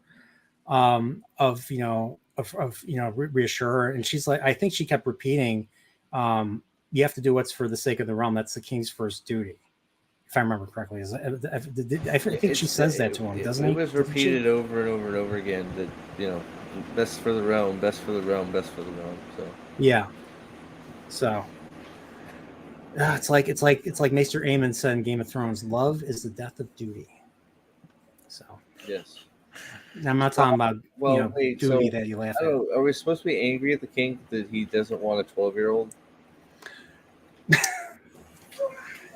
I don't think I wouldn't be. We shouldn't be. But the I rest mean, I of know the it, like in context, it's the wrong thing to do, I guess, because obviously he's strengthening the kingdom, but making the right proper, I guess, proper. But like, it's like, okay, I'm having trouble being mad that you felt weird marrying a 12-year-old. So, I don't know. so the thing that seemed weird to me, and that is, I think, probably intentional, because I think it's going to drive the sort of friction between Alicent and Rhaenyra, is the fact that the king and Rhaenyra had that heart to heart. They had their first kind of talk in a while. And you don't get the full conversation, and it leaves it open where in the next scene you're like, okay, well, I guess they didn't talk details. Maybe they just talked broadly, right? But her reaction to the announcement makes it clear that she was not expecting that, and that she felt um, maybe not betrayed by her friend, although I think a little bit. I think her friend, with them talking in the sept at first, and then now, I think she probably feels like her friend was kind of playing her. oh Um, yeah, and and so I think that the fault that I put on Viserys is blindsiding his daughter. Like, I feel like the whole, hey, for the good of the kingdom, I have to get married. And the daughter's like, yeah, that makes sense. And then he's like, by the way, for the good of the kingdom, I'm going to bang your friend. her Like, best, maybe, like her best friend. I don't know. And then I think after this, I believe after this, the relationship just further and further deteriorates over time. Oh, Yeah. you can see it just in her face. It's just like, whoop. Yep. Oh man, yeah. Yeah. So yeah, it's crazy. Like, so yeah, he remarries. He declares it's Alicent Hightower. Yeah, we know Rhaenyra's reaction, but then Corlys gets up. He's pissed. Corlys gets up and he's like, "This is absurd," and he just freaking walks out. He just hightails it out of her. And what's funny is, right before he walks out of there, Otto looks at Corlys and he smirks at him. Oh, That yeah. son of a bitch. Straight up smarts. Yes, Like, checkmate, bitch. Yeah. Otto is just he's a schemer. That guy. He's just he doesn't come off that way if you initially, but he plays the long effing game. Like, he's like Prince Durand from Dorne. Like he's up there. He's up there with some of the best schemers of all time. You know, seriously played the long game in that he had his daughter 3 years earlier. It's a smart play. Play. You know what, Steve, I think you'd appreciate this. You know who I think he'd be up there with? Saul. Jimmy. Oh, what Otto? Yeah, probably. I don't know. I think Jimmy could have got Corlys. You guys are gonna make me watch that show, aren't you? Like, Saul? Saul would have. It's over. I mean, you can watch it. It's all there. Saul would have convinced Corlys it was the right move. We've been like, look, this makes more sense, man. Trust me. And they're way smarter and way you can't. They're him and Kim are so good at manipulating. It's just ridiculous. Yeah, they would have left that room. Everybody thinking this is the best idea ever. Yep. Let's do it. Yeah. That's how good those characters were written in Dark Horse. Oh, yeah. And then Frank will come in there and kill them all. Oh, sorry. Who? Frank. Oh, well, he's dead, so we'll just say Lalo reincarnated will come in and shoot them all to death. Mike reincarnated. Oh no, he's a robot now. We're making him into a robot. Did we just get a transmission? Oh no, Mike's name was mentioned. I think we do. Thank you. Let's see. So for everyone who's new here, here's a warm welcome from young Mike Ermintrout. I swear, if you ever show your face out there again, I won't. Ever. I won't. Ever. I won't. I promise you. Oh!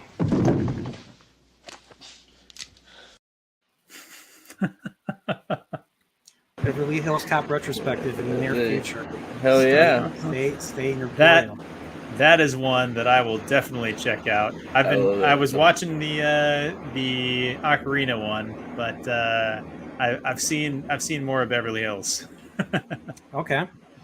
Love that. I did one cop movie. I already did one cop movie. I did Dirty Harry a few months ago. So. I gotta go look up your video archive then. Dirty Harry is a classic. Yep. Feel lucky, punk. Yeah. I don't want to get further into imagine Clint Eastwood being sent back in time or being sent to Westeros, or anyone from these movies. You know what? If they had a cameo of like a current age Clint Eastwood just playing like some lord or something like that, I'd dig it. Just sitting on I could see him playing. I could see him playing Lannister. You can't be Charles Dance, but I could see if you wanted him, if he could be an American, Tywin Lannister, just speak with his teeth the whole fucking time, So get off my lawn, Gran Torino. There you go. But yeah, so yeah, this was the major bombshell of an announcement, and people were pissed, and it was just a great moment. Just seeing Otto's face was just priceless. Yeah, bastard.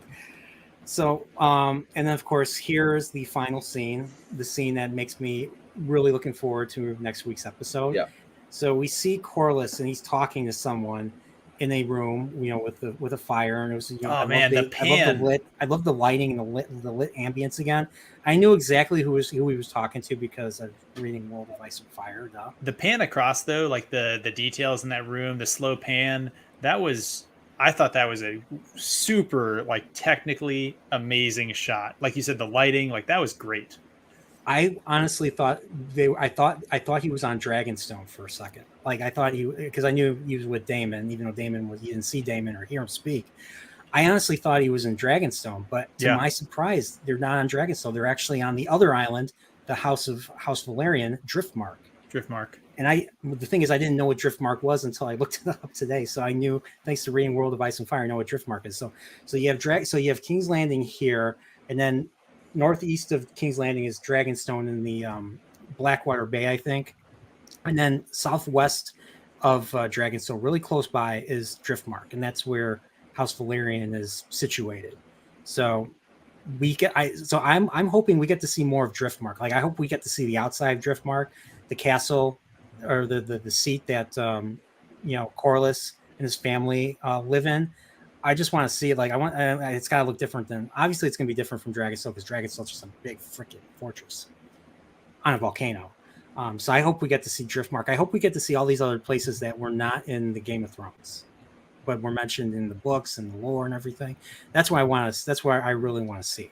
So, well, I mean, they've been able to reuse a lot, so maybe they can do some of these other locations justice, because Dragonstone's reused. A lot of the Red Keep stuff is reused. So yeah, maybe like they reuse a lot of King's Landing stuff for Marine or for Bravos, exactly right, during Game of Thrones. So yeah, so sometimes it was hard to tell where unless you knew where the character was. You kind of were like, well, okay, where are we again? Yeah. So. Yeah. Those two in the room were great. It was fantastic.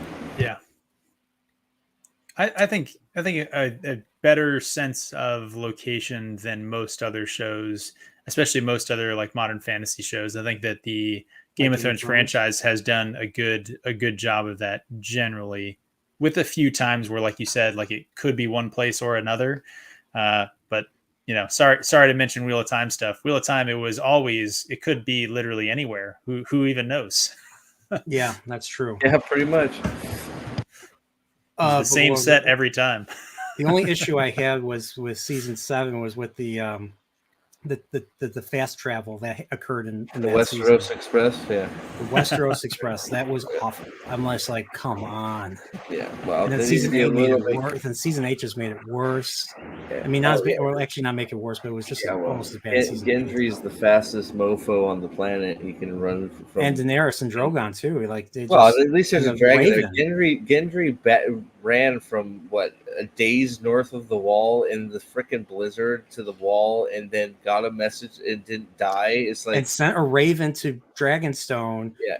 To tell Daenerys, and Daenerys has to fly all the way there from Dragonstone. You like the express pigeon that takes half hour, or the regular one that takes a day and a half? They didn't send a dragon. They sent a raven. It's crazy. Yeah, they didn't think about so these bad. things. Yeah, I hope they keep just. I don't know. I hope they pay attention to that type of stuff, because the show takes you right out of it. So yeah. But but we get this. But it was a great scene where he's talking about where Corlys is talking about, like, you and me, we're second sons. We have to earn our way in this Yes. world. It's not given to Yes. us. Thought that was freaking awesome. And then we Good see Daemon, and dialogue, he's like, well delivered. Yeah, and then Damon's like, we finally see Matt Smith. Damon, he's like, why'd you call me here? Why am I here? And he's just kind of annoyed. He's annoyed at Corlys. And he's like, Corlys is like, the reason why I called you here is because of all the trouble in the Stepstones. He says, if we lose the shipping lanes, we can lose House Valyrian. And he's like, well, our worth must be made, and to show our value to the realm. And this is your chance to show yourself as a true Targaryen. And then I put down to war because I was thinking of Saruman during that scene in Two Towers. So, but yeah, that's the end of the episode. So they're gonna go. So Daemon is going to be leading campaigns against the Triarchy on the Stepstones, and he's eventually going to claim the title of the King of the Narrow Sea, which is the name of episode 4. So all the battles are going to be next week's episode, and so I'm pumped. Yeah, so next week, there were two storylines that were brought to my attention. Obviously, Viserys now is a son, and we've learned that Rhaenyra does not want to marry.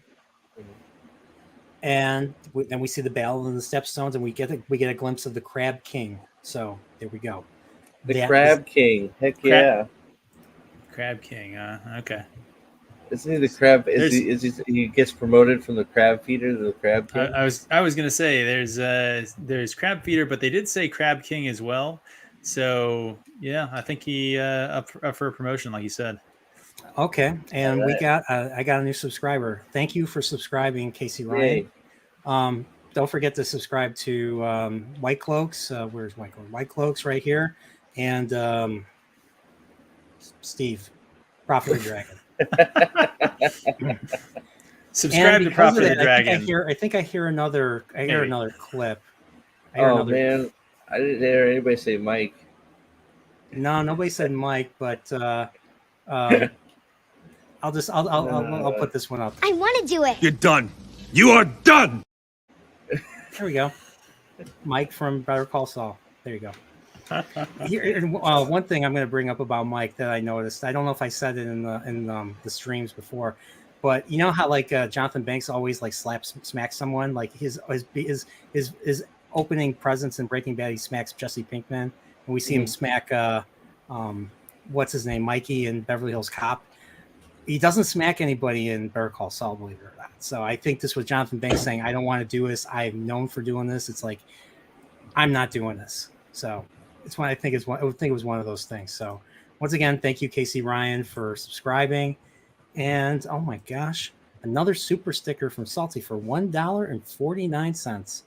I don't know what you guys, I don't know. I don't have the It's a pie. A pie. It's a cherry pie, it looks like. It is indeed. Well, that's not. Could be not cherry pie. It could be strawberry rhubarb. This is Game of Thrones. This is a Frey pie.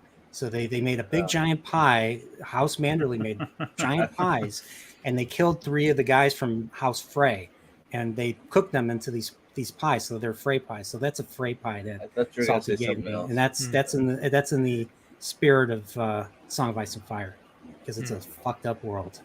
So thank you once again. So there we go. But it's been an hour and 40 minutes, and we went through everything, and I was happy with this episode ultimately. But any final takes? Like, how would you? I know you guys said it wasn't. I know episode wasn't as good as last week's, but I just want to hear some final takes. I mean, I liked it. I enjoyed it. It was good enough to keep me interested. It was definitely, it felt like a setup episode for popping off next episode. So I think I'll be, I don't want to say extremely, I'll be disappointed if we don't have a freaking like balls to the wall great episode for episode 3. And we're sort of hitting that, we're getting close to that dangerous, episode 3-4 area where is everything going to go to crap, or is it going to keep going? So very much looking forward to episode 3, probably because episode 2 was good enough to make me interested. So I enjoyed it. And Pips. Yeah. I mean, honestly, I think Prophet of the Dragon always says things just about perfectly. So What? Me? I don't know about that, but thank you. always in spirit. It's always perfect in spirit. Okay. I appreciate it. um, Nosferatu Yeah. says everything about Steve screams dangerous. Yeah. So true. So true. So yeah, I liked it. It was less engaging than the last episode, but like you said, like you got to pay the bills, right? You got to set things up if you want there to be an earned payoff, Yes. and Yes. not every setup can be. You got to eat your vegetables before you get to go eat that strawberry rhubarb pie that Salty just got you. Yeah. So there's good things that happened in it. Um, I think that hopefully it gave enough for everyone to kind of like see some pieces of the lore that maybe they weren't happy with in episode one, kind of seeing develop, seeing kind of grow into hopefully the right direction there. And then for people who haven't read the books, myself included, I haven't read this specific book. You're staying involved, you're staying interested, and like you said, Steve, I think the next two episodes are going to have to build on this and sort of give some of that red meat, give some of that that tasty pie, and give the people what they want. But I'm still in it. I'm still interested. I think episode 3 really needs to be a banger here. If you have an episode like this, it's pretty much a setup episode. You gotta follow it with something that's high octane. And go for it. We got the bots in the chat. I got Yeah. There we go. If you ever need an extra mod, by the way, I'm happy to help out on these. Yeah, absolutely. I'll add you. So we got all the names. We have all the episode names right here. So next week's episode is called Second of His Name. Obviously, they're talking about Aegon, the first son of Viserys and Alicent. So that's going to be.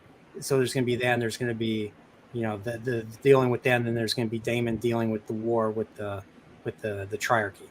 Then King of the Narrow Sea is going to be about. Well, it's going to be about Daemon taking the Stepstones, because we know he takes them.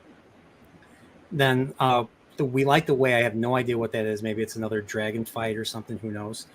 But the Princess and the Queen is effed up. Like Princess, I don't know if it's based on the short story, but the Princess and the Queen short story is effed up. What happens to one of Alicent's children?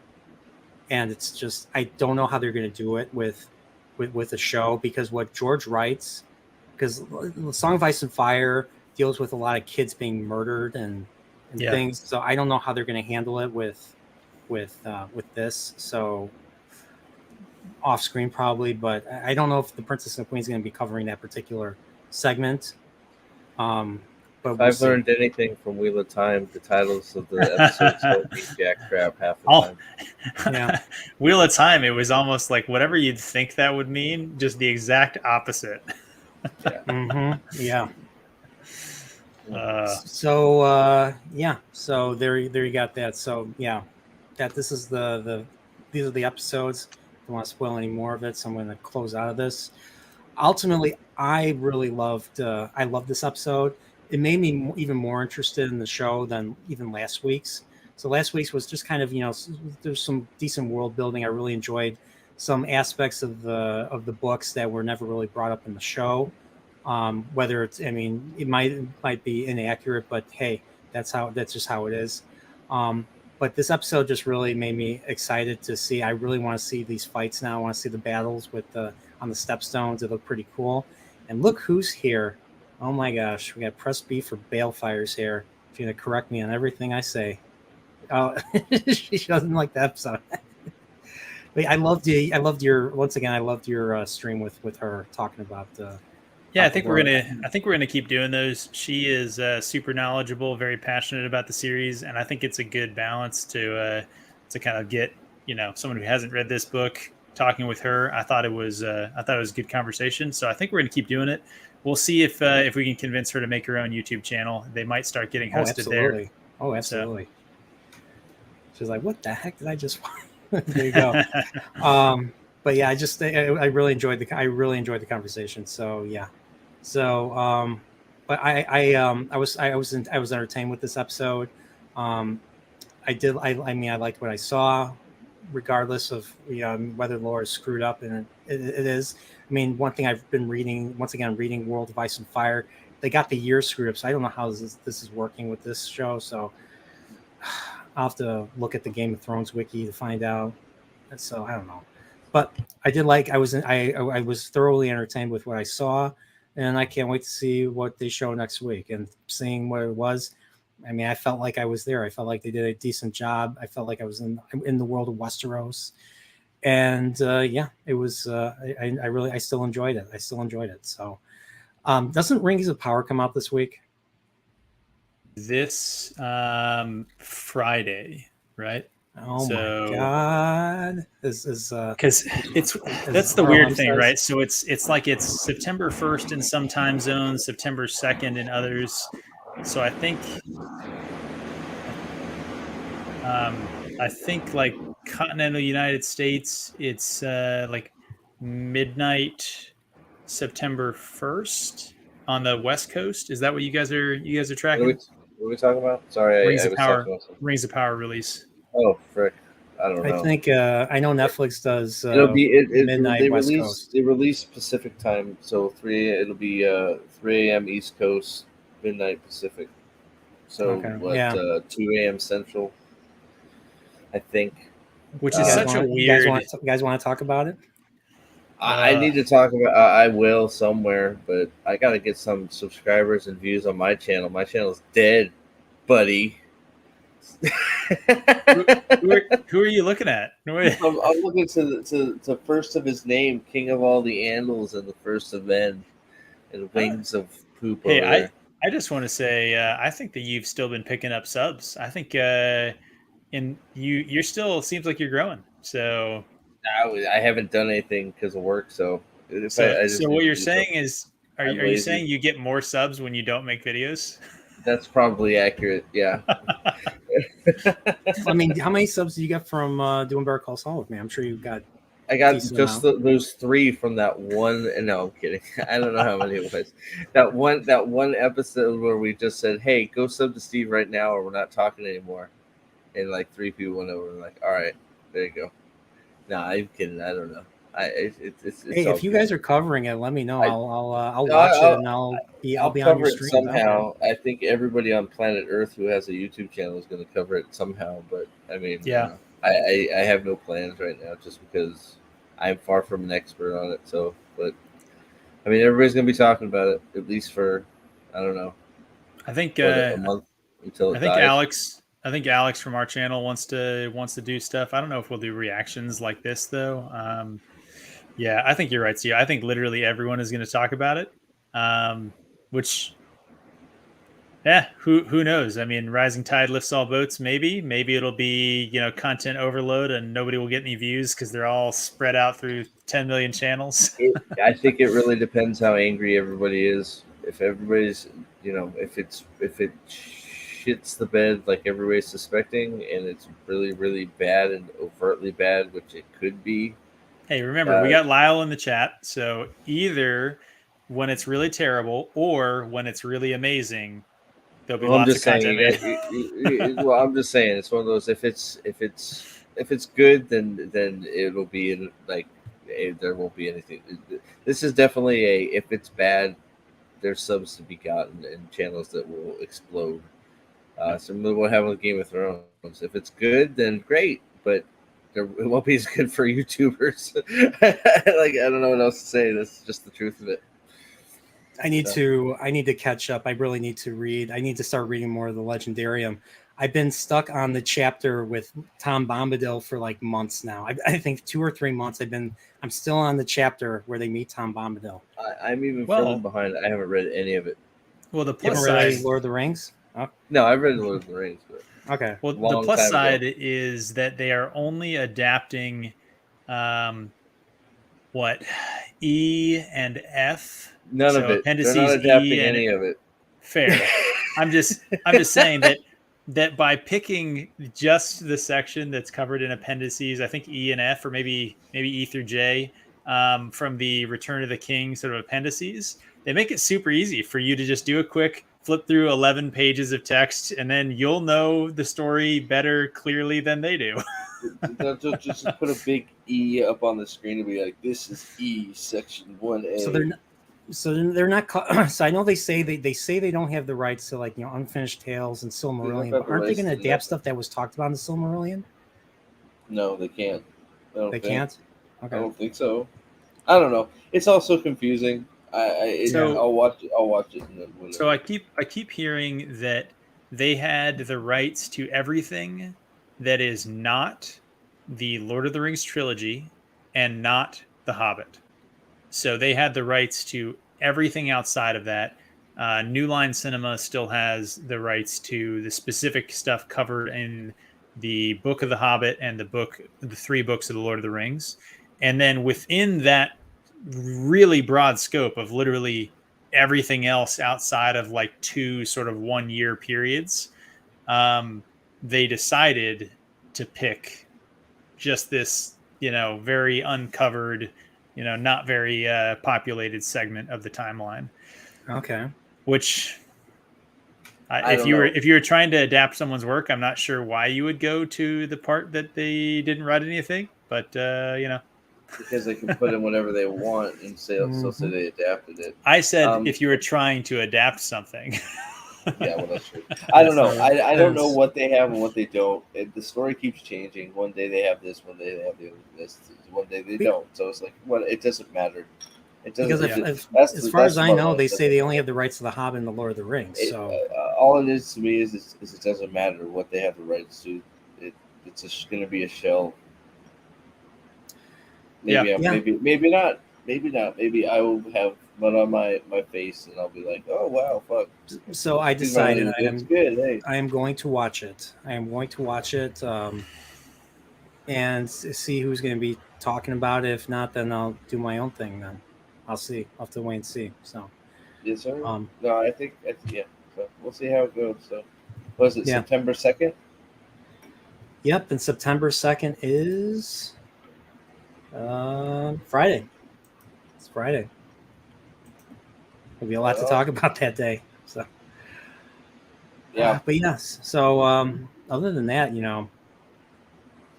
I really enjoyed this episode, and I felt this was a great stream. I mean, I took notes, and I think it's better when I take notes because I'll have things to talk about. I'll have points to make. When I don't take notes, I don't remember anything, and I can't. When you fail to plan, you're planning to fail. It's so true. So that's kind of how I feel about some of the streams I've done in the past. So I just loved, and I just really enjoyed the note taking this tonight. So it's a great episode. If you haven't watched it, watch it. And this is a great palate cleanser for when, I'm not going to assume Rings of Power is going to be bad. Apparently they all came in, all the early viewings came in, and everyone was saying it was good. So of course, yeah. So, just like The Last Jedi was good, so. Just like I'll watch it and I'll make that determination for myself. We'll all watch it. We'll all see. Maybe they're right. I don't know. Yeah. I mean, it could be. I'll be honest though, it still doesn't look as good. Like just looking at the trailer, it doesn't look as good as House of the Dragon. So it doesn't. Not my opinion either. Yeah, the effects, the lighting, the costumes, none of it looks as good. Yeah, all the weird jumpy on chain things, like all the rope work looks janky. It's just like. Which is so frustrating considering that like one of the great things about Tolkien's world was like how sort of grounded things were. His world was not a fantasy world of just like, crazy, just, magic spells everywhere and like all this kind of stuff. Like it was more sort of real than that, I think. It was high fantasy without the like, wands and magic missiles and stuff, right? Yeah. So it's very bizarre to see them decide to adapt it with, slow motion sort of arrow grabs and like flying elves. Spinny jumps and triple sow cows with axes between the legs and triple flips. And it's like, just jump in and hit the guy with the axe. Yeah. Shoot an arrow at him. Good. That's all we need. Yep. I don't know. Whatever. We'll see. So, yeah. So I'll... if I'm doing something, I'll let you guys know. if you want to join in. I don't know what your Friday schedules are looking like, but yeah, we'll see what happens with that. So, but other than that, thank you guys for once again joining me tonight for this episode. I had a blast talking about it. I hope you guys felt the same way. It was just I'm excited. I can't help it. I'm excited. I'm excited to see what more is unfolded in the show. I'm right there with you. I'm looking forward to episode 3, and that was what I was trying to make my takeaway of episode 2 was it wasn't as good as 1, but it was good enough to keep me interested and have me looking forward to the next episode. Hopefully the next episode picks up the ball and runs. Yeah. I mean, after they dropped the ball, I'm just saying, it was solid. It was very solid and good enough to keep me interested, and I was happy. Yep. I think we said up front, episode 3, episode 4 kind of was going to be sort of the make or break for the show. Yeah. And I think that nothing this episode did has changed that for me. I think, watch episode 3, watch episode 4, see if they can make good on the stuff that they're establishing, and see if they can avoid some of the pitfalls of some of the negative stuff that is kind of lurking in the corners. Well, I'll be there next week, still enjoying this probably just as much as the show. So thank you for having me on. I think that you are doing a great job of hosting. I appreciate that you're taking notes so that I get to just show up and have a glass of scotch and talk with some good people. Yeah, I mean, I mean, it's my stream. I'm responsible for making this, and I want you guys to, have a blast. I don't want you guys don't have to do work. I'm inviting you. You guys are here on my dime, so it's refreshing. I really appreciate it. You guys have brought up some great conversations. You guys played off of me pretty well, and Salty, you're out there. Thank you so much for doing this too. I appreciate everything you guys have said. So, because when you come on my stream, it's all loose cannons and unplanned junk. I love being on Prophet of the Dragon streams. Yeah, same here. I love doing the trailer reaction. Yeah, well, maybe something tomorrow. I got to figure out what the hell to do, but I'm like I've been up for 36 hours now, so I'm getting a little punch drunk. So, good. You should start a live stream right after this. You're primed. You're ready. You're good. You're good for a classic Prophet stream. Yeah, there you go. Right up my alley. We'll get her done. Oh man. All right, so I think this concludes. We're almost at the 2-hour mark. So with this, hereby concludes the stream. So last thing I always do is, let's plug our shit. So, Pips, since you came here on time, I will let you plug your I will let you plug wherever you got planned first. All right. So we just we always doing the rewatch. We taped the most recent episodes. Those will be coming out this week. We got a couple other irons that we're looking at putting in the fire. Looking at potentially doing a scheduled live stream. And Alex, one of my co-White Cloaks, has been doing a lot of deep dives in terms of ratings, reviews of different fantasy shows, and doing some data crunching. So anybody who's into the analytical side of stuff, I think he's gonna start coming out with some of that. So we got a lot of stuff we're doing, mostly Wheel of Time oriented. So if you're into Wheel of Time or you're into just giving a look at what we got going on, check us out. But otherwise, Steve is the much better channel, so you should really just go sub that guy. Thank you, but I don't know that that's true. But thank you. You guys are doing just fine. Very true. It's true. You, Steve? What do you got going on? I'm gonna get this kid and hold him up and just torture him for an hour on stream. That's my next You're gonna do stream. what Bill Burr's dad does to him, throw him through the effing wall. I'm just gonna take this kid by the scrawny of his hair, and we're gonna. Oh, there he is. What's up, Mr. Easton? Okay, it's evolving. Easton, how's it going? Hey, all right, we're finishing up.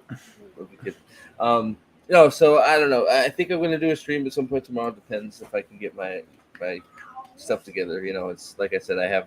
It's been a weird week. I've been up 36 hours to get all this done, and but I am off work, so Nice. Thank Nice. goodness. So hopefully something tomorrow, whether it's a stream or not, I'm not quite sure yet. But I do want to try and have a video out per day while I'm off. So hopefully that's 4 or 5 days of videos. And I gotta get this kid to bed because school starts tomorrow. Excuse me. So yay! So, welcome to my madhouse. You can make a video while we're gone. Yeah, thank goodness. Every this parent's dream, getting rid of the kids, sending them somewhere else. Yeah, there you go. Like Look in into The how my Simpsons, streams remember are. Camp Krusty? Yeah. Oh yeah. They send them on the bus and then they're all popping the champagne when they're gone. Yeah. So So same old hijinks with me. So I appreciate you both. Thank you again for having me in your portal. It's always a good time, man. So glad we're doing it again. And keep it rolling. All right, great. So on my end, I mean, so right now I'm working on part 3 of Ocarina of Time. I am finally I am done with the Spirit Temple, so I'm on my way to the final battle, and then the rest of my my conclusion, my take of my retrospective essay. So it's going to be a lot of stuff. There might be a certain comedian who is no longer with us, who is a big Zelda fan. I might show him, and I have a buddy of mine in real life who we bonded over Ocarina of Time, and we're friends to this very day because of that game. So he's going to contribute something too. So I got quite a bit of work ahead of me. I hope to get it done by Tuesday. So I'm going to be spending a lot of time at the library the next couple of days trying to finish it. But I want to get it done. I want to get it out this week. So that's the plan. And I mean, hopefully, I want to do another stream on Cobra Kai. So I did one on Saturday covering seasons 1 and 2, but we ended up, the conversation I didn't plan this one. So the conversation went in so many different directions. We were talking about so many different things. So hopefully next time we'll talk more about Cobra Kai and get season 3 and 4 and nip that in the bud, because the week after season 5 comes out, and it's going to be awesome because I just rewatched season 1. So that's right. So you did the 1 and 2. You're saying that a 3 and 4 is coming out in time for when season 5 premieres. Yeah, I'm going to try and do one next Saturday if Nice. possible. So I haven't planned like who I'm going to bring on. I might bring on the same guy. I might bring him on later, but I'm probably going to bring a few other people. So whoever watches Cobra Kai is welcome. Cobra Kai is a great show, but I feel like there are probably more qualified guests. I've just watched and enjoyed the show. Yeah. I just take it in, and I just don't even remember the details. I just take it's same here. So it's different with like Game of Thrones, where I actually try to learn the lore and everything behind it. So we'll see. But and of course, Rings of Power. I'm not sure if I'm going to do a stream on it on Friday, a reaction stream, Friday evening. So yeah, it's probably going to be. I don't know who's going to watch it. I'm sure everyone is going to watch it. It's going to be covered on other streams. So if I'm lucky enough to get people to watch me, we'll see. So you gonna wake up at 3 a.m. in order to get that first video drop in, because that's key to the algorithm. You got to be the first video on there. So I tried that with the Orville. I have no idea if that's true or not, to be honest. I don't know. I tried that with the Orville, and I didn't get the views that I got for Better Call Saul. And it seems like it's the same here. Like, Better Call Saul was getting I got up to, how many did I get to? Like almost 98 at one point. We were consistently at 50. At one point, we got up to over 95, I think it was. Yeah. That was people live with you guys, Also, or wow. people watching. Yeah, so. He had a huge Better Call Saul stream. It was up. That's awesome. Close to 100. Yeah. I never hopped on any of those just because I'd never seen any of the earlier seasons. But Steve was telling me about what you guys were doing with it. I think he's convinced me that it's on my to watch list. I just haven't seen it yet. It's a great show. It's a great character study, and it's a great show. So. And they show they show and they don't tell. I'm trying to get somebody to watch Succession with me. That's a great show too. I don't know if you heard of that. I was talking to you about that. That's a great show. But we're getting off track. Another thing I do want to talk about eventually. I need to find someone who I can talk about this with. I started reading Berserk again, the manga, and so I want to talk to someone. Talk to someone who's familiar with it. Talk about Guts, the guy with the giant sword, slaying demons, and all that effed up world. So you think Game of Thrones is effed up? Well, Berserk's world is even more effed up. So I want to find someone to talk about that. Another dark fantasy. So, but that stuff in the cards in the future, and I do want to do another game stream. I'm thinking my buddy's trying to tell me to play Elden Ring. So maybe I might stream Elden Ring. I've never played a Dark Souls game. Oh man, somebody in the chat was playing Elden Ring tonight. It seems like. So. I wanted to play Elden Ring and I wanted to be good at Elden Ring, and then I just quit because I'm terrible at it. I couldn't do it. Like Easton, just savage. Yeah, look at him. But yeah. So once again, thank you everybody for watching. If you haven't hit the subscribe button, hit the subscribe button. Follow me on Twitter. My handle is @Nerdporial, just Nerdporial by itself. I'm easy to find. Same with Instagram, Nerdporial Lifeform, one word. So follow me on social media. And once again, thank you so much for just checking this stream out. I know I'm up against a lot of better YouTubers, so having you guys here is just a complete honor on my part. Or honor, it's all the honor's all mine. So, like I said, I really enjoyed doing this stream. I enjoyed watching the episode. I can't wait to do this, weekly. And this works best because even when I would eventually go back to work, I'll be able to do this and still maintain a work schedule. So this is 8 more weeks, everybody. 8 more weeks of this, so it's gonna be fun. So, but other than that, everybody, take care. Stay Nerdporial. Subscribe to Prophet of the Dragon and subscribe to the White Cloaks and Salty Texas Sea. And Salty Texas. Oh yeah, of course. So, subscribe to Salty Texas Sea, and remember to keep it real. And once again, stay Nerdporial. May the wings of Nerdporials carry you to the next episode. Prophet of the Dragon. Have a good one. And something's funny. And of course, we gotta say goodnight to Easton. So good night, Easton. Good night, Easton. You crazy little gremlin. All right, here we go. Good night. Good night.